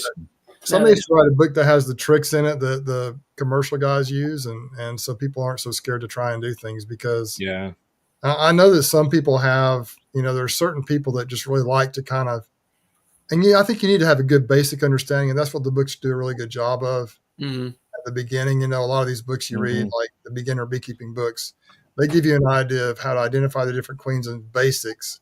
But I think there's so many details in there that just are absolutely kind of a myth that don't have to be done. There are no absolutes. And, there are some even YouTube guys that really focus on the basics, and they tell you how to do this and how to do that. I don't think it's necessarily bad for new beekeepers that really, they just want to answer to a question like, this is what I see, what do I do? Well, this is what you need to do. And there's nothing wrong with that at the beginning. Yeah. But after a while, you begin to realize that there are different tricks and things you can do that may even guarantee or even help with better success, and they aren't they're more efficient and everything, and you can become a better beekeeper. But once again, that's part of the art of it, right? Just learning those tricks of the trade, learning what works and what doesn't for you. But there's so many myths out there about so many things that I'm just like, and it's funny when people say you can't do that, or this is what causes that, and I'm like, well, I've been doing it for 8 years and it works fine every time, whenever I do it. So it's interesting. Well, and everybody has their own methods that they prefer to use. Bruce might like one way, and I'm like, well, Bruce, this could be a better way, and you're like, yeah, that's great and all, but you know what? This is the way that I have good experience with it, and I'm confident and I'm comfortable with my my outcomes on this. And, like you said, so be it. It is very difficult to sometimes teach beginners, and that sounds really odd to say that, but what I mean by that is, because you're going to hear a beginner say, well, I heard it like this. And I'm like, well, he's not wrong. Okay. But let me explain to you what actually happens and how you got to this point. Right. So, it is difficult. And that's why we always hear the same thing. It's like, okay, you ask 10 beekeepers the same question, you're going to get 11 different answers. Okay. It just is what it is. It might be dependent upon, some people are just closed-minded about their way of thinking. Okay, let's just be honest. This is how people are. But some people are very open. It's like, well, that's great, but I prefer this method because this is the one I have the most experience with, and I'm very comfortable with my outcomes on here. So like you said, Bruce, I mean, it's there are very few absolutes in beekeeping, and as beekeepers, basically, I like to say we're just master manipulators, because there is no way that anybody in this chat right now is going to change the hardwired, doings of a honeybee colony. All we're doing is we're making a manipulation to think or to trick something, So, and sometimes it doesn't always work out, and we can't always guarantee 100% success. It just doesn't happen. That's how you learn. You try things. How many times have I tried things and failed? I've done it this year a few times. I've tried things, or I've done things, and I'm like, well, I knew better, but I did it anyway. Or I wasn't, and I just kind of got in a hurry, tried to take too many shortcuts. And that's many of us, I think, on here. We're all men, right? So we all in that situation. Hey, the muscle, the brains. Yeah. That's awesome. But that still happens to me, man. I still do dumb things that, even things that I know better than, better things I know better than, and try to take a shortcut here or there. And sometimes it works out anyway. The bees are extremely resilient. Sometimes it just doesn't. We made our first splits back in the middle of February. I had those Hawaiian queens, and it was getting late in the afternoon, and we were over at one of it's called my Slocum bee yard over here. And I needed to get some of that. My buddy Jeremy that helps me out, a young guy that helps me some, was with me, and we pulled some splits there, and they really didn't have. We were the food wasn't as good over in Slocum as I'd hoped it would be. So made some really strong splits, pulled them out of that bee yard, so the foragers and everybody stayed home. Took them over to the Appleton Farms location, which has kind of become one of my favorite locations, and dropped them off. Lots of brood, lots of bees. Apparently not enough food, and then we had a cold snap that next week, and I think I made 25 splits or so that day, something like that. It was a lot, and so I went out there when I went to check them to see if the queens had been released, and the first two I looked at were those two. The two of those that we had pulled from Slocum, they were just dead, and they just starved. And I mean, they were packed with bees. If you saw the video, they were just packed with bees. And I think the mistake, they're still chilled brood in those nukes that just the bees they had the butt sticking out of the cells, bees all over the bottom, just textbook starving.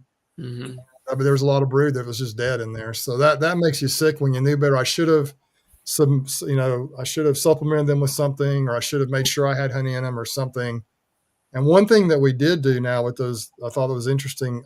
When I had one pack, Hive Alive sent me a box of it's called super syrup in the little bags, and good in Ziploc bags. I've never done that before, but they just sent it to me to try. And so when we had the splits over in Slocum before we came back to Appleton Farms, the ones that we had over there, there were 9 in that box. And so I just went ahead and put those in there, and that was perfect to feed those nukes, those new splits. It was just perfect. I'm not sure how much is in each of those bags, but I've gotten the way my lids are built on my nukes, it's almost has a built-in shim. And so it was perfect. And I wish I'd had enough of those, or I would have thought to put those in the 2 that starved out. But the weird thing is, the 2 that were backing up to those 2 that starved out were almost identical nukes.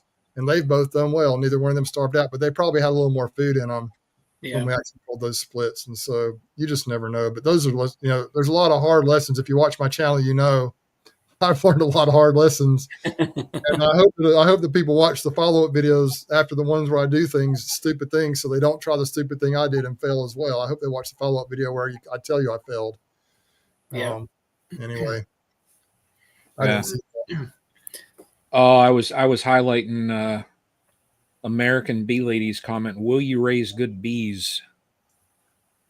So for the colors of queens.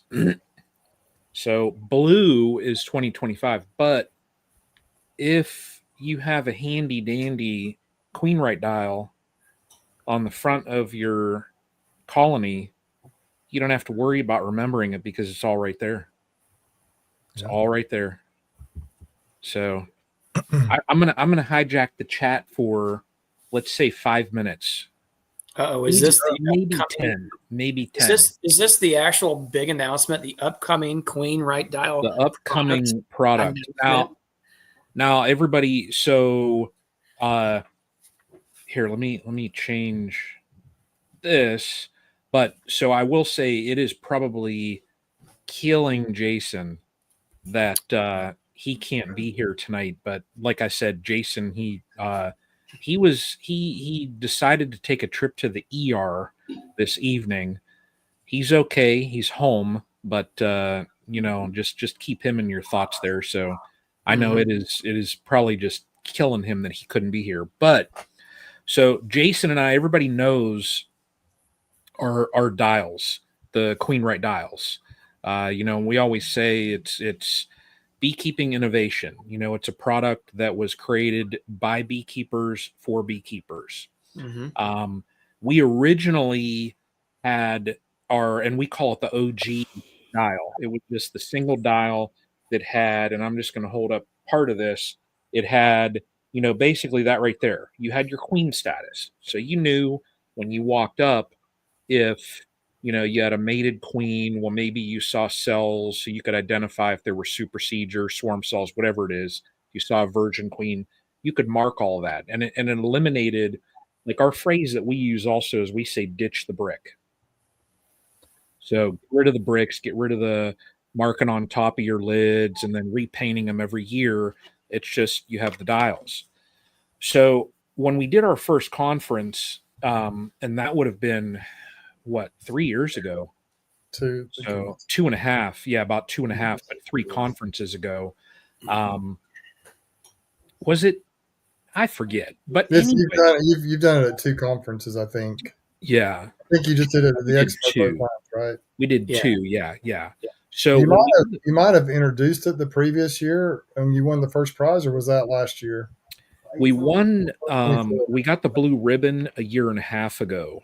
So at NABI. Okay. Now, and when we had like the first run that we call like our OG dial, we kind of thought, well, there could be more. So we added in, we had like we had the year of the queen on the other side of the dial, and we had actions down the center. So it was easy to know, instead of like I've seen DC and different folks in here, what color is the queen for this year? What color is that year? It was easy just to walk up and think of the dials as a post-inspection tool, because you could check your colony, and then whatever you see, instead of going back and getting your notepad like all beekeepers love to do and write stuff down, you could just dial it in, basically. No pun intended there. You dial in whatever observations you saw. So we had feedback with the dual dial. We had some feedback, and there were those folks out there that they're like, well, the year of the queen, while that's important, because some folks like DC, I saw him say he keeps them 4 years. There are those that requeen every year. So for the year of the queen to take such a large portion of our dual dial, they say, well, for me, I really wouldn't utilize that as much. It's more for the actions. So what we have done is, and if Greg were here, he would have all the drum rolls and everything else. We have created that right there. And if you look at, I'm going to zoom in on it. So we created what we're calling, it is the Queen Right Dial Max Indicator. Now, on the Max Indicator, it's almost like, I mean, and the Status Indicator 2.0 that we had with the years of the queen on the opposite side, still very useful tool. This one here focuses more on actions. Now, you still have, just starting, on the queen status side, you still have all of those statuses. So nothing changed there. We flipped around, though, and we have the year of the queen in the center. So you can still mark that. And really, it's, if you think about it, it's 1 mark a season. That's it. So you can dial, you basically put a check next to whatever corresponding color. And in there, if I could, zoom in, but you've got the, 0, you've got all of your numbers here. 1-6 for white, 2-7 for yellow, 3-8 red, 4-9 green. So you've got all the coloring, but then on the other side, we have it broken down to the actions so that if, let's say, like this one here, you needed to inspect and treat, you can mark dual actions on this. So this one, I think those individuals that, like right here, we've got an image where add space. So, and we thought also, well, there are those out there that, you might need to add space and also harvest. So we put a lot of thought, and Jason and I, oh my gosh, we were back and forth for probably 3 weeks, 4 weeks, probably about a month, just matching up, okay, what makes sense as far as the actions. What do people, as far as actions, what do they perform most often? Now, this, of course, it's not going to satisfy everyone. We're never, you're never going to satisfy 100% of an audience, but at least with this here, it just breaks it down where it's a visual indicator. Like for me, when I look out into my apiary and I look at the queen side of it, if I have any status besides green saying it's a mated queen, I know that's a colony I have to focus on because there's an issue with the queen in that colony. Now, the other one, the other side, I probably, to be honest, I probably am going to switch my apiary to all of these just so that I utilize more of the actions because, I'll know if I do need to add space. I'll know if I need to feed. Am I inspecting the next time? What am I doing? So, but this is something that, Jason and I, we've been working on this for a little bit. I know they are going to be at Nature's Image Farm. There's some other folks that are going to have them as well. So, but they are there. If you go and if anyone's interested, so, and I'm going to update that banner there real quick. If you order all orders of 5 packs or more, so I'm gonna just throw something out there, and Jason doesn't even know that I'm gonna do this, so I'm just gonna inform him afterwards. If you order a 5-pack, and it's only for today's date, so they're brand new, you order a 5-pack or more, we'll throw in, maybe a little surprise or something. So, but we're very, Jason and I are very, very excited about those. And here they are. So, but they are, for me, I tell you, I hate record keeping. Like it is just the bane of beekeeping, so I dislike record keeping. So, but those there, Brian, can we talk tomorrow? Yes. Although I'm working all day, so ping me after 3:30. So, but that is it. So, and if anybody, like I said, queenrightdial.com, if you just Google Queenright Dial, you're going to see them. And they're, very, very handy tools. So back to talking bees. Well, that is talking bees, right? Yeah. Yeah. I can see where there'd be a lot of people who would definitely utilize that tool, because if you're not good at record keeping, or if you don't like writing on top of the lid, whatever your method madness is, however type of coding that you use for that, because let's be honest, you do need some type of record keeping, even if it's very, very basic. Even if you're using some sort of hieroglyphics on top of your lid or whatever you choose to do. Yeah. If you have an app on your phone and you go that route, or you use a pen and paper, the Queenright Dial, I can see where a lot of people would really like to utilize that, because it takes the guesswork out of it. They can walk up to a colony if they have 10 of them in the yard, and not remember from one day to the next what they've done. They can look at the front of that and understand very quickly what it looked like the last inspection they were in and everything that they had seen, and knowing moving forward what needs to happen within that colony. So it's definitely a great tool, it may not be for everybody, that's fine, but they're handy. I mean, in the time that Jason and I have worked together, I have one of them literally on every one of my hives. Just, it's not because I help make them, but it just makes it so easy. And I've had people ask me that are over, they're like, what is that? And then I tell them and they're like, that's genius. Because it takes all the guesswork out of it, And once you get I found for Bruce's level, I don't know how, Bruce, you probably you've got to keep track of your different yards. Maybe. I don't. I just kind of go, I just kind of look at it. I kind of read I kind of know the ones that are problem childs, children. Yeah. But I just kind of pop up the lids and I can tell a lot just from looking in there. Of course, I don't obviously always know what kind of queen's in there, how long she's been in there. But I just can't. I'm horrible. I can't write down records. I will write on the top of boxes. Like if I check for mites, I'll write the mite load.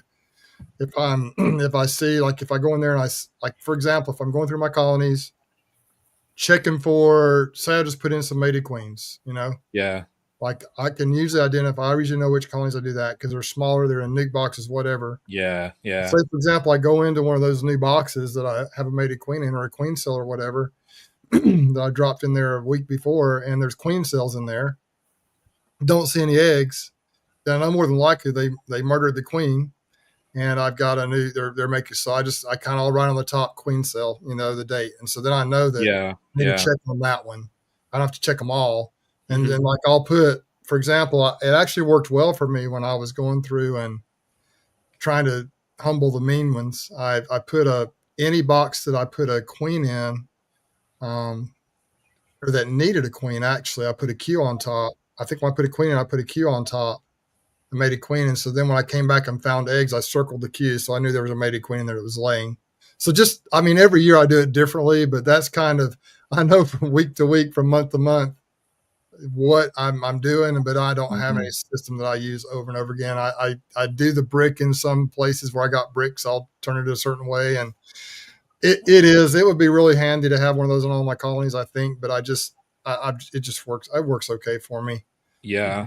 I could be way more efficient and do way better, but people that have thousands of colonies, these commercial guys, they can't keep track of every colony. They just have to. That's kind of what I do. I assess each colony when I go, whatever my goal is for that day. I may spot check them, or like I said earlier, if you drive up to a bee yard that's got 30 colonies sitting out there, and you two of them look way different, and they should all be the same, then to dive deep in those colonies. And that's I do a lot of that too.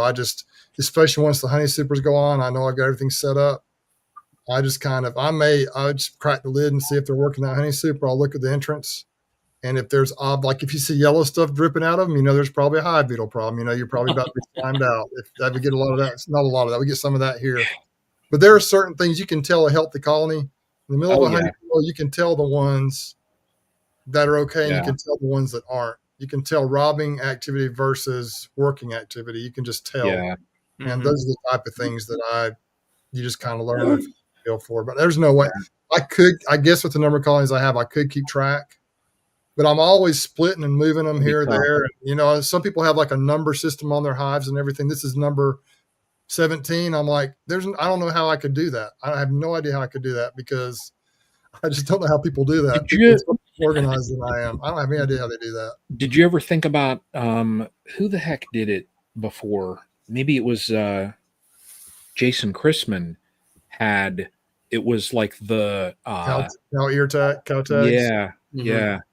It was those tags and just too much. Had them it's on. Too much for me. That is, if you're trying to look for me as an example for how to keep track of what's going on with your beehives, what you're saying is don't do it. I am not that guy. Now, Barry writes everything down. He's always got his little notebook out. He's writing it down. Wow. And he keeps track, but I can't. My problem children, I kind of know which ones they are. My mean ones, I know which ones they are. But a lot of them, but for the most part, they're just all kind of almost like Greg calls them, like a unit, an individual unit. Like I look at them more as a unit, and I assist as I go. I don't have to. I would be better. I would be a better beekeeper, especially if I was trying to breed queens and things like that. I would probably have to be a little more specific if I was doing a lot of that, because then you have to really, if you're trying to hone in, if you're trying to dial in your genetics, you have to know which colonies you want to breed from, and that can be a lot more complex. But I'm not a big I found when I first started and I only had a handful of colonies, it was easy. Like Tom, I was the one years ago that I named each of my hives, you know, and they were all like castle, you know, like one was Buckingham, you know, I named them all.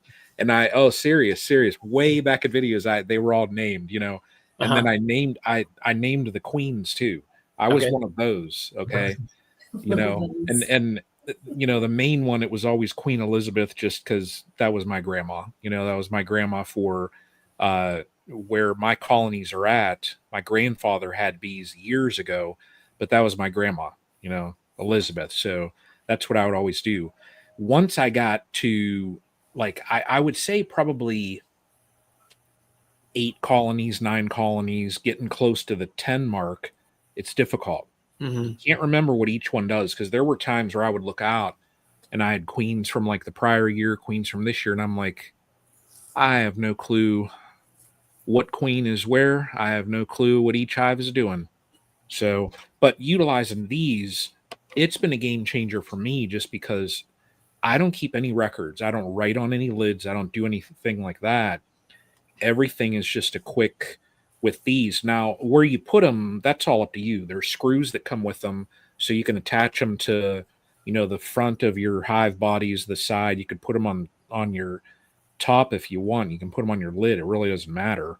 But for me, it's just easy. Literally, like when I'm done with an inspection, it's like 5 seconds, and I make little tweaks on these and go to the next one.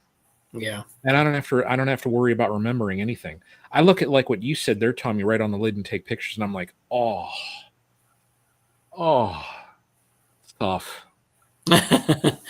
And we, you know, if there's still anything left from the year before, which there usually is, because we'll just use paint. I just use the paint or the queen marker that from that year that is always in my my jacket. I keep a small little pin light flashlight, because let's be honest here, the more gray you get up here, the less the eyeballs work pristine like they did when you're 20 years old. You guys, I'm sure, understand that to some degree. Yep. So I usually carry at least 1 or 2 queen cages inside my jacket. I have at all the time, I have a paint pen, and then I have a small little, like I said, a little flashlight that I can pull out. That's really handy. So when I write notes on top of there, I'm doing it in that color. So I know, you know, if I still had notes from the year before, that's a different color. So the ones from this year, you know, well, that I've started, I guess technically aren't blue. So I guess that's not entirely true. But because I'm still going in, and if I find a queen within a colony right now, because we haven't had any swarms and I haven't requeened anything as of yet. So if I find a queen in there and she's not marked, then I know that I'm actually only 1 year away, Brian, from turning 50. 1 year. So not far. I did that a little bit of a disclosure here. I did actually buy some cheaters here this year. And so, you know, there's that. But anyway, I use that marker and then mark each one of my queens. So I've been doing that as I'm going through finding these queens that are not marked. I'll go ahead and put a little mark on them, which has been the ones from last year, because I don't always focus on doing that. You know, we get busy, you know, like Bruce says, he's like, yeah, you know what, if I get to this, it's fine. If not, then so be it. You know, when you have that many colonies, sometimes the small details aren't quite as big of a deal to you, as long as the management's done. If the management's done, that's the important part. The notes, yeah, they're important. I wouldn't discount that at all. But you know, sometimes you have to play firefighter first before you can play, you know, secretary and make sure all the notes and stuff are taken. Oh yeah. You know, one other thing I was thinking about when you guys were talking about queens, that I thought that might be worth mentioning here too, for anybody that may not have ever heard it. So the one thing that I've tried to focus on is not having several different lines of queens, like have Italians, have Carnies. I don't want a lot of different lines of queens in there, because I'll tell you what, especially for me early in the season, that's kind of a management nightmare, because if you have Italians mixed with some Carnies, we all know that the Carniolans tend to be, or Caucasians, tend to be a little bit more conservative in their brood rearing, especially when it's cold. But then when they're stimulated, they blow up. Now Italians, those guys just don't care. They will pack in the honey. They'll eat you out of house and home. They'll make so many kids inside the house that they'll starve themselves out. So basically, if you keep Carnies and Italians in the same yard, you're gonna. For me anyway, it would be an absolute management nightmare. Now, if you start a yard that you just have some Carniolan stock in, or Caucasian, whatever, and then you run your Italianish over here in this yard, that might be different, because now when you go to that yard that is going to be not quite as far advanced, you can make your manipulations or your equalizations in the yard here, whereas it would look a little different in a yard full of Italian bees. So, and maybe one of them needs to eat more, one of them doesn't. So I've mainly just kept and run Italian stock, because I'm building a lot of nucleus colonies in the spring. So I need a lot of brood, but I also understand they will, if you let them, they will eat you out of house and home. So you're going to chase them with the feed tank a little bit more aggressively, which is not always fun. But I guess it is what it is. Yeah. We're like down the road now. How many colonies do you guys have now? So I am coming out of winter with 107. I went into winter with about 150. This is my worst year as far as, and this is my 8th year. This is the worst year I've had as far as colony die-off, which is about 30%. Now, just to briefly explain, I went into winter with a lot of late season nucleus colony splits, and there were several of them. I had one yard that had 8 small singles in, and I can't remember now. I'm going to say 15 5-frame nucleus colonies. Now, my downfall, and this is one of those hard lessons learned, we've all met them. We've all dealt with them. If I would have continued to feed those colonies, because like you guys did in Ohio, you guys had a dearth that was record breaking. I mean, you guys hit the driest of the dry that you probably haven't seen in a decade. And longer than that. We weren't quite that bad, but we weren't far off from that.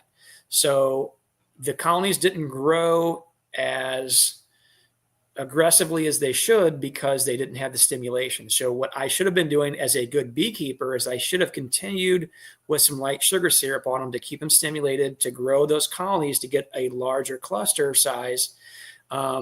Because we had no idea that Mother Nature was going to throw us an entire month of January. Basically, since we got back from Nobby, an entire month of January, we had snow on the ground here in St. Louis, which I can't even recall that ever happening the entire month.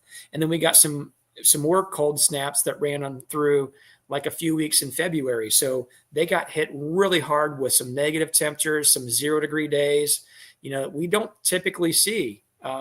So basically, in short, I had smaller clusters in an exceptionally cold winter, and that just doesn't work out well. Because they get separated from the food, and they stay clustered up, and then they starve out because they're not over food, or whatever that may be. So I feel like if I didn't have the extreme cold winter, I probably would have been fine, because I've overwintered nukes all in the past with well over 90% success. So if I take my nucleus colonies out of my loss rates, which is not fair to do, because loss is loss, but if I take those out of there, I'm only at like 10 or 11%. All of my double deep colonies, I barely had any trouble out of any of them. But again, extremely cold winter. Yeah. And here I am, I've learned that lesson. I won't forget it. That's not one I'm going to forget. So, I'm coming out with 107. They look good. I'm really happy with everything. And this is going to be a good year. Where, I'll just use the old 5 years from now. that everyone always asks. Mm-hmm. Where, like 5 years from now, do you want to stay around the number of colonies where you're at now, or do you want to get up to the 300, 400, 500 area? No, I think my goal is to stay under 200. That's my goal, Okay. and I'm just gonna ride there. The job that I have as a landscape business owner is very taxing. Especially certain times of the year, like as you can imagine. Well, Oh yeah. For whatever reason, my wife decided to get me into a hobby of beekeeping, which obviously plants are my business with landscaping, and plants are my business with honeybees, or they're all of ours, right? So Yeah. as they ramp up, our work just picks way up. So my only 2 off months are kind of January, February-ish, and that's if there's not snow on the ground and we're not dealing with that. But since Melissa and I have been pretty dedicated members to the Eastern Missouri Beekeepers Association, as well as the Missouri State, I will tell you, those times that I would have off, I don't get them off anymore. There is very little rest for the wicked, I guess, because Melissa and I really pour a lot of time and a lot of effort into helping the community. And we do that through those organizations here that are within our state. So that's kind of our give back, as well as we try to grab other opportunities if they're presented, stuff like that. Yeah. But all in all, we're really busy, and I don't think I have any business running more than a couple hundred colonies. We've really built a lot of time-saving methods into our operation. I'm sure Bruce can appreciate this. When you have that many colonies, you don't get to open the colony up and just kick out the lawn chair and sit back and just get to watch the bees. It doesn't really happen as much anymore. I still love it. I still enjoy it. I still call myself a hobbyist. Matter of fact, Melissa says we're full-time hobbyists when it comes to that, So, but again, you're working probably 7 days a week, especially in the spring season, and it's nonstop. So when it gets to be supering time, I'm actually pretty glad to take just a half a step back and basically say, okay, you girls produce some honey while I go work over here and do this stuff with inspections, but on the minimal side. And then we start gearing up and getting ready for, as soon as we pull those honey supers off, we are right into checking mites and treatment mode right then and there, because I know at that point in time, I'm setting myself up for next year's success. So if I don't do my job right then and there, I won't have bees next year to produce honey. So we're pretty hot and heavy on it. Yeah. Yeah. That's been one of my issues all along, is efficiency. And I really feel like this past year, I may have done the best job ever as far as like trying to control the mites and just kind of trying to stay ahead of them. I learned last year that I actually had an infestation in the summertime. We pulled the honey off and put Apivar right in there, and still we had some issues. But I've been determined to try and keep the mite loads low. And historically, in the springtime, as in right now, I haven't done much to treat my bees. Right, they just kind of, once we start splitting and stacking honey supers, they just kind of they're on their own until we pull the honey supers off. Well, by then, as we've talked about earlier, the mite loads can be peaking or dramatically, going up very quickly. And so I've got that. I'm trying the Viroxan. I've heard good things about that. My mite loads, when we checked, the bee inspector came out a couple of weeks ago and they were pretty much within threshold, but some of them had some mites in there. We're talking 3s, 5s, a lot of that type of number in a 300 bee mite wash or in a cup of bees. And so I went ahead and put the Viroxan in, and hopefully that'll get us through, on into honey season a little bit. And maybe by the time, maybe in July, we won't have mite bombs everywhere like we typically do. It's kind of strange, and I know it's got have something to do with genetics, but I don't know if you guys see this or not, but, I'll have, say, a bee yard of 20 hives, and I'll have 3 that have a lot of mites, and the rest will be fine. You know what I mean? I'm not sure why that is, but you just don't want to have any that can help it. I've only ever had that a handful of times, but now, I'm a small scale guy. With my numbers, I don't see that much of a difference. There's not much of a variance. Like last year, whenever I did my mite washes, I would have 0 to 3 was it. There wasn't like one particular colony that washed like double digit numbers. Everything stayed around in the same range. So, but I have had that in the past where you're going through and you're checking and everything's good, and then you go to one and you're washing like double digits, and you're like, what in the heck is going on here? Yep, exactly. So, Hey, Brian, I have a question for you, if it's okay. yeah. So, I understand. I mean, and you've been really putting yourself out there, a lot coming through this winter with the loss that you've experienced yourself. Oh, yeah. And I'm sure you've probably talked about it a little bit before. And I don't want to try to beat a dead horse when it comes to any of that, because some people might get into it. But I mean, I just want, so what are your thoughts as far as what you have done within your colonies this last year? Do you have an idea? And I realize this isn't an opinion from you, and that's fine. But yeah. What are your thoughts on?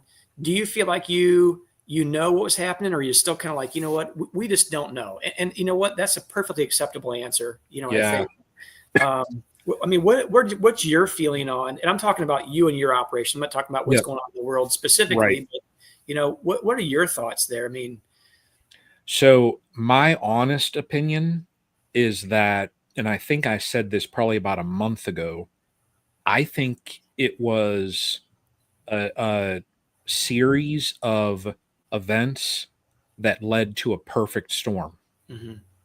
Because we had last year, if you look at the stressors on the colonies, we started 6 to 8 weeks early. I mean, like I had swarms at this time last year, we had cells where that was, and like if you talk to a lot of experienced beekeepers, and by experience, I mean those that have kept bees for decades, if you talk to those beekeepers in this area, some of them would say, like there was one guy that I talked to, he'd had bees 20 some years. He said, I've never seen swarms the second week of April in this area.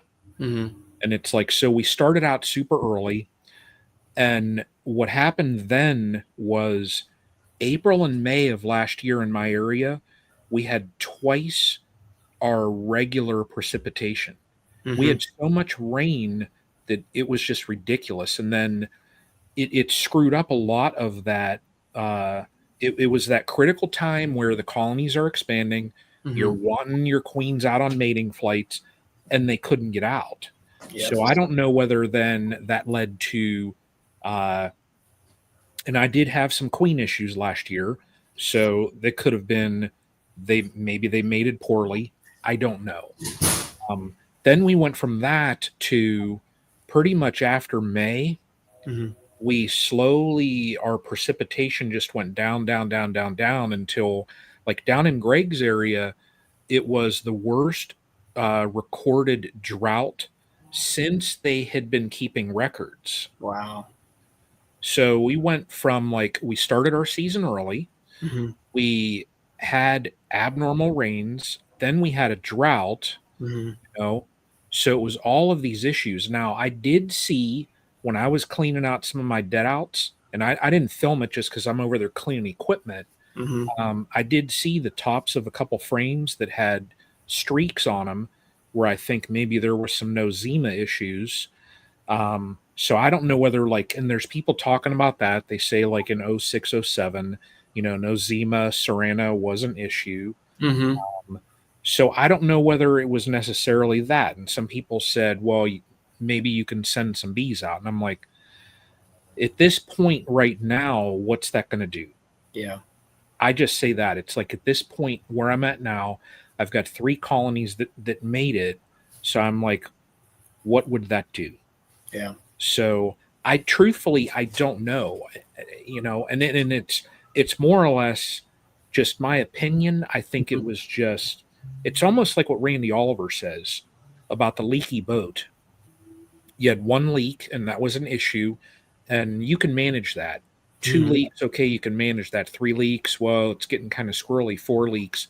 And I think it was just so much that was on so much weight on their shoulders that they just crashed. I mean, I've talked to guys in Ohio that have lost almost everything, 90% losses. And it's like, and literally, and then people like, you know, they've commented in my things and they're like, oh, it's pesticides.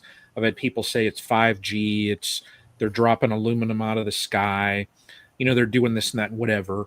I've had some people say, of course, about mites. And I'm like, well, my highest mite last year, Tom, believe it or not, I felt out of any year that I've kept bees, I felt like last year, as far as my IPM, was the best. My highest wash last year was 3.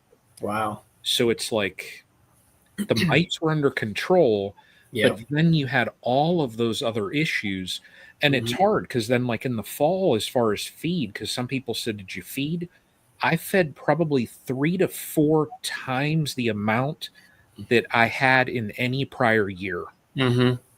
So it wasn't that they were light.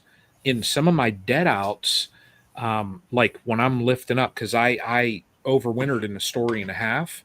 Some of them, when I picked up the super, I mean, they're heavy. Yeah. It's like, and there were ones like I did that interview with the local news, and when I was showing that reporter, I opened up one of my dead outs that I left out just to show her.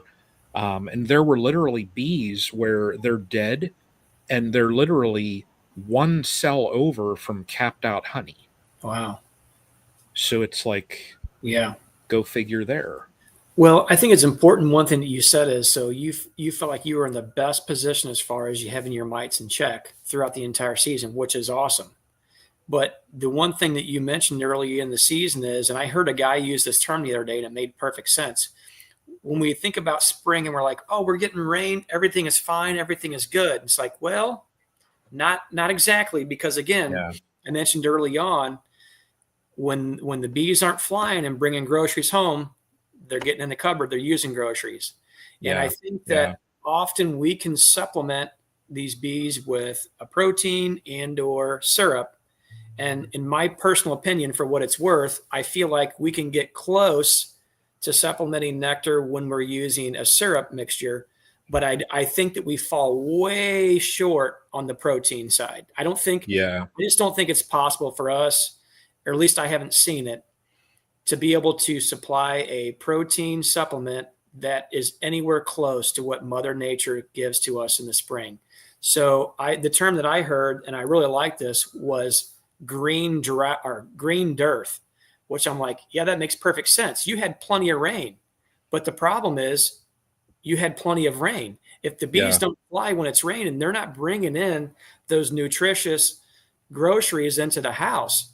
You know, you might be supplementing with something, and that's great. And maybe that can kind of help to kind of bridge a gap a little bit. But if they're not getting what Mother Nature has intended, I just don't think that we've ever been good at, and maybe there's a reason for it, supplying the same sort of nutrition that Mother Nature has supplied, whether it's honeybees or any other type of anything else. I think Mother Nature just does it best, hands down.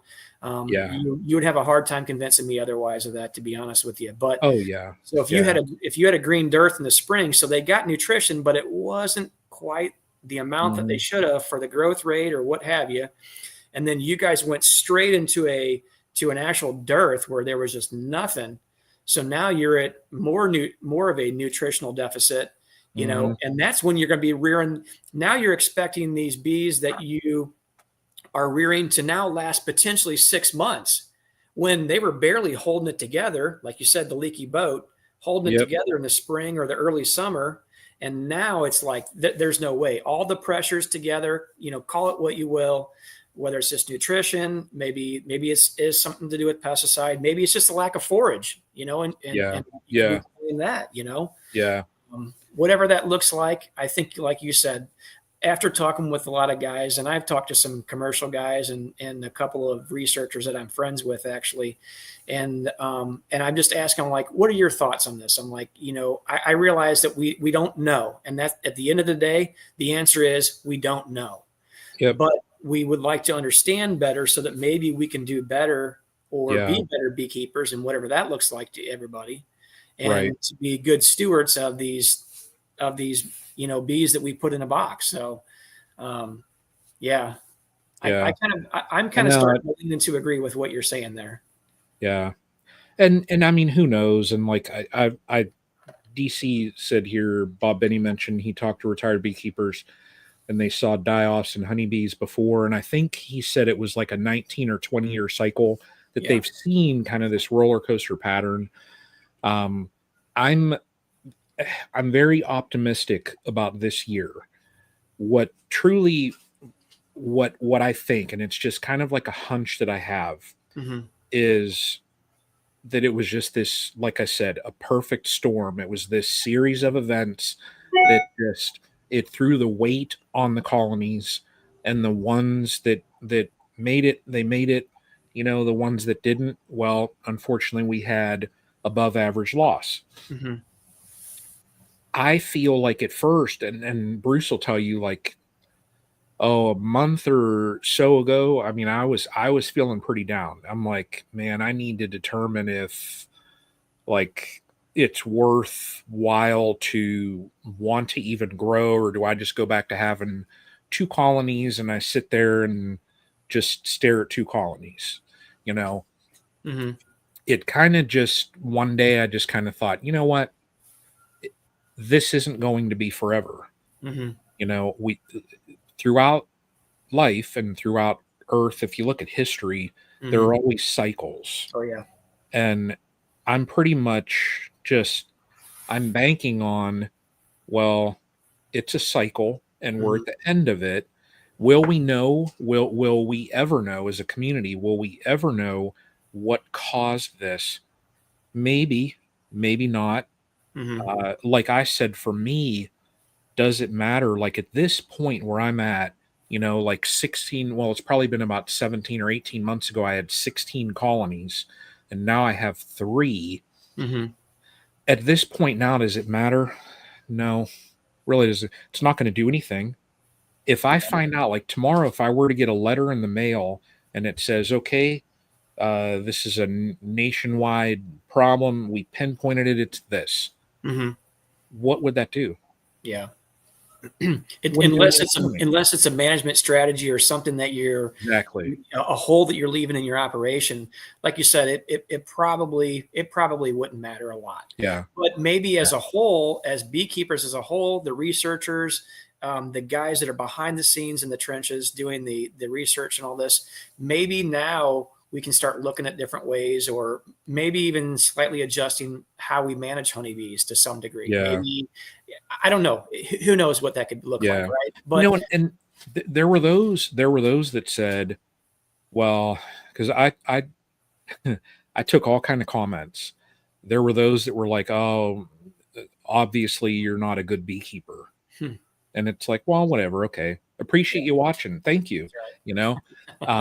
But like last year, I mean, I was on top of, my IPM, like I said, I was spot on with that. Treated when I needed to. They were fed. Like when we hit those periods where we were in a dearth, I mean, I was constantly checking their stores. So it's not like I let colonies starve out. Yeah.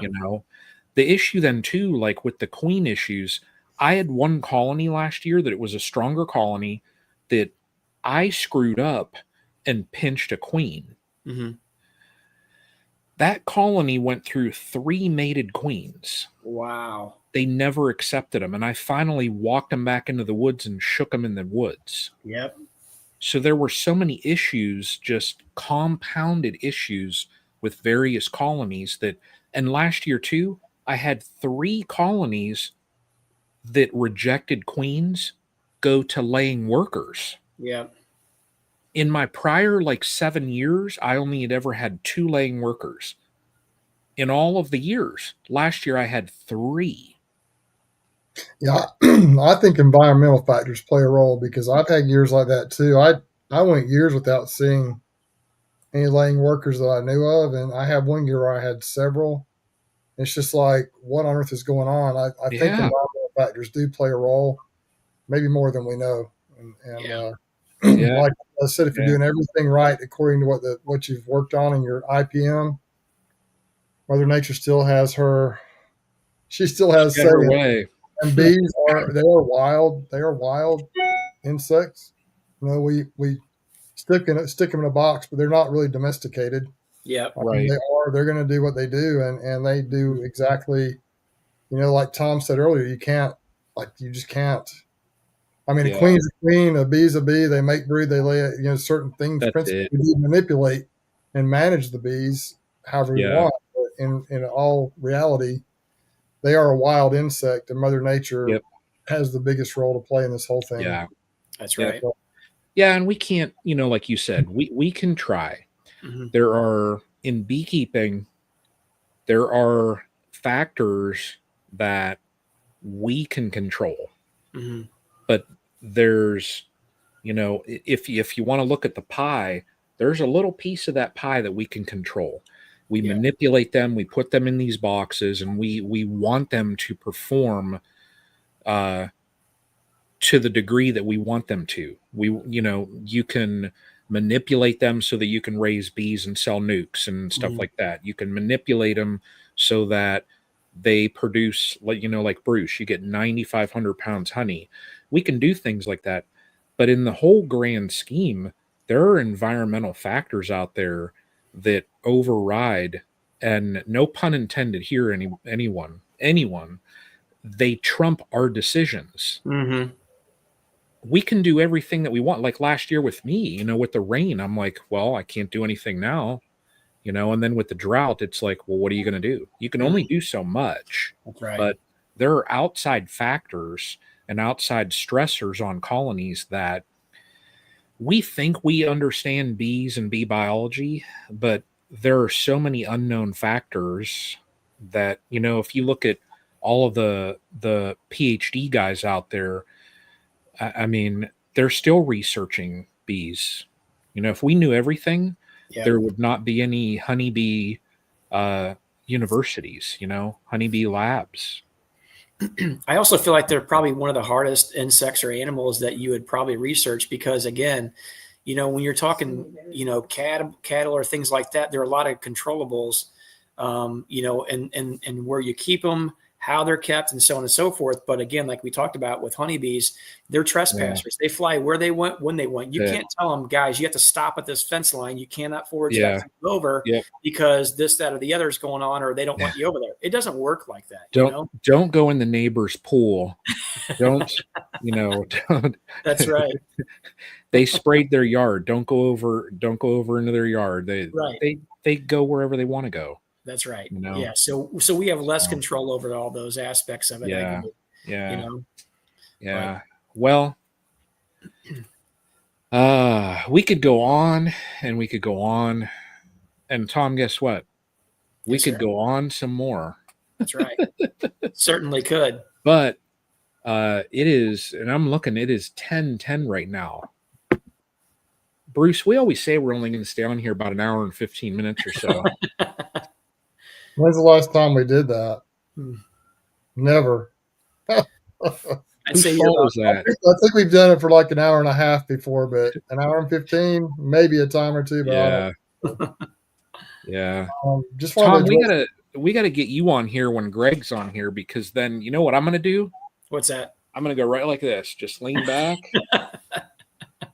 And that's gonna be it. Yeah. That's all you're going to see from me is I'm just going to lean back like this. I won't even talk. Hey, I enjoy the back and forth with Greg. It's not easy.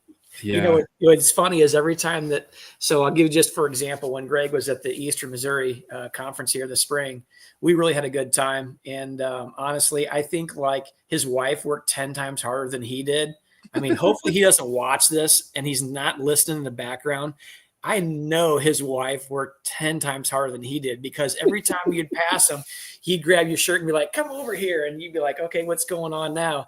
And he'd fire up the cameras, and he'd put a little lapel on your shirt, and he'd fire up the camera. And you're standing there like, what's going on? He's like, and he'd start into a story. So you're just going to ad lib and you're just figuring out what to do next. Right. And it was so much fun. Susie's man in the booth. Oh man, she was the one making money.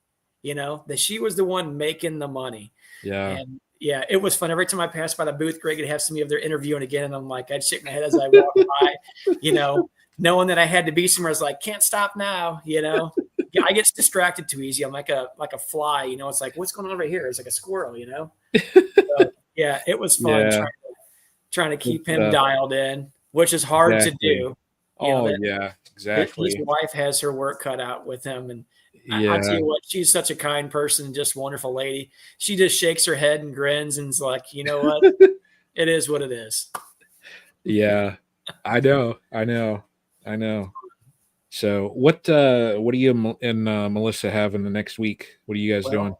If it's not going to be a complete washout, which that's what the forecast is predicting from basically now through Sunday, my goal was to go over to JW Irwin's house on Saturday. Melissa and I both were going to go over there, as a matter of fact, and we were going to go over there and help him with some of his colonies and make some splits to dial his bees back just a little bit. Yeah, and then we have our Great Plains master beekeeping class that Melissa and I help assist in teaching on Sundays once a month. So we have that. So would have been JW's house, church on Sunday, master beekeeping in Sunday afternoon, and it's usually family time throughout the afternoon then. But now we have to make do with whatever good, dry, sunshiny weather that we get, because again, I have queens coming on Tuesday, so I have to have all those built over those double screen boards. So Bruce, I do have my work cut out for me there when it comes to getting the rest of those built and such. So I think we'll do fine. I do get under pressure when it comes to a deadline. So I might drag my feet just a little bit, but I will work diligent and hard until I get it done. So I won't accept anything less than what I've promised people. Yeah. Yeah. Good stuff. Bruce, what do you got? Well, I'm going to go in hopefully this weekend. I'm kind of planning on going in the ones that I put the queen or the honey boxes on and starting to, shake bees out, put the queen exclusions underneath. The reason I like to shake the bees out is because I like to make sure the queen's down below. And even still every year, it seems like I get a couple of colonies that end up with queen up above. So when you go to pull the honey, you have a beautiful brood pattern in the honey boxes. So, but that's what I like to do. Some people just put the queen excluder on and they stack it and they stack the boxes on top. And what I found is that works a lot of the time, but some colonies are just real hesitant to go through that queen excluder. So I'm going to go back and do that and then just kind of monitor and see how it goes. That's my main thing. I've actually had a lot of honey orders lately. People are coming out of the woodwork wanting honey. That's good. I picked up a couple of new stores just this last couple of days. And so I hope I have enough honey to be able to, I think I'll get through the year, but I hope we have a good enough harvest this year to keep all these customers happy, because I hate to run out of honey before the new season. And 2 years ago, we didn't have enough. Last year, we had people that had to wait about 6 weeks. And then when we finally got some honey, I mean, we were bottling up like nonstop every spare minute for like a week or two. We were bottling up honey trying to get all of our customers supplied. And so, it's game on here. But, before I kind of, and as far as videos go, I do have a video I'm going to try and get finished and drop here in the next couple of days, hopefully. About my weekend a week and a half ago, where I did 3 or 4 different things that day. It was kind of a fun video. Everything from adding honey boxes to splitting up a hive that I didn't originally plan on splitting, to dropping queen cells in hives that were less than desirable. I happened to come across some queen cells, just dropped them in there, hopefully to help either replace an old queen or to strengthen, whatever. Hives that were questionably queen right, I just dropped a queen in there and we'll see what happens. Queen cells are pretty cheap. You can drop a lot of queen cells in colonies for the price of a mated queen. And so it really is, if you're pretty happy with your genetics as far as your drones go, and you either make your own queens or you get some queen cells from someone that you trust, you drop them in there, you can do a lot of good that way. Lots of times, get a lot of young queens that way. Mm-hmm. I do want to make a comment, though. In the comments here, we appreciate everyone being in here, and there's obviously always a debate between treatment free and treatment beekeeping, and I understand both sides of it. And my opinion is this: I'm glad there are treatment free beekeepers out there, and I know it, and I think that a lot of people feel like when they get into beekeeping that they see the treatment-free groups and they think, well, I can just let my bees just kind of survival of the fittest. Don't even worry, just kind of sit them out there in a box and the strong ones will survive. And that's true to some extent, but you also, and maybe some people haven't lost a lot of bees, but you're really setting yourself up for a tough time if you do that. I think in a lot of cases, I know that I tried that for a while. It just didn't work out for me the way I hoped. And so I go ahead and I treat my bees. I try to take care of them. I try to monitor and use an IPM treatment program. Mm-hmm. But I think a lot of people don't understand the work that goes into it. I think those who are really good at it, they are really working on their genetics. Someone was in here. I can't, let's see just a little while ago. Where is it? Pete was in here and he was talking about it but he, kind of like what Greg's doing a little bit. And I know that Corey, Steven, you're taking from your best colonies and you're grafting and you're testing and you're looking for those traits that you want. And over time, you will be able to develop a stock that is exactly what you want, whatever it is, or very close to it. But a lot of people just don't have the time or the ability or have even the desire to just really work on it that way. So, I think it's good to try and develop that kind of a thing, but it's not as easy as just, hey, you throw your bees out there and just let them survive. That it doesn't work that way, I don't think. And maybe somebody's got lucky and it has worked that way, but it takes effort and it takes a strategy and it takes a lot of preparation and work to develop that type of operation. And everybody I just think a lot of people just don't want to do that, and everybody can't do that. And so, you might compare it to horses, for example. You got your horses that are domesticated obviously it's not the same thing, but a similar comparison might be, you feed your horses grains, whatever you want them to be. If I grew up on a horse farm, so you feed them certain types of grains if you want them to have a shiny coat. You do give them the medications they need because they're around other horses that are, like you say, could be domesticated horses, might carry disease. You just quarantine them if you get a new horse and make sure it doesn't pass some type of disease, make sure they're clear for a certain amount of time. So there's all kinds of things you do that wouldn't happen with wild horses out in the plains of Utah in the desert that have never been exposed to a lot of those things. I think with the bees, it's kind of a similar thing. There are bees, I think, that survive pretty well in the wild, the feral bees, and even there are some treatment-free beekeepers who have developed a really good stock.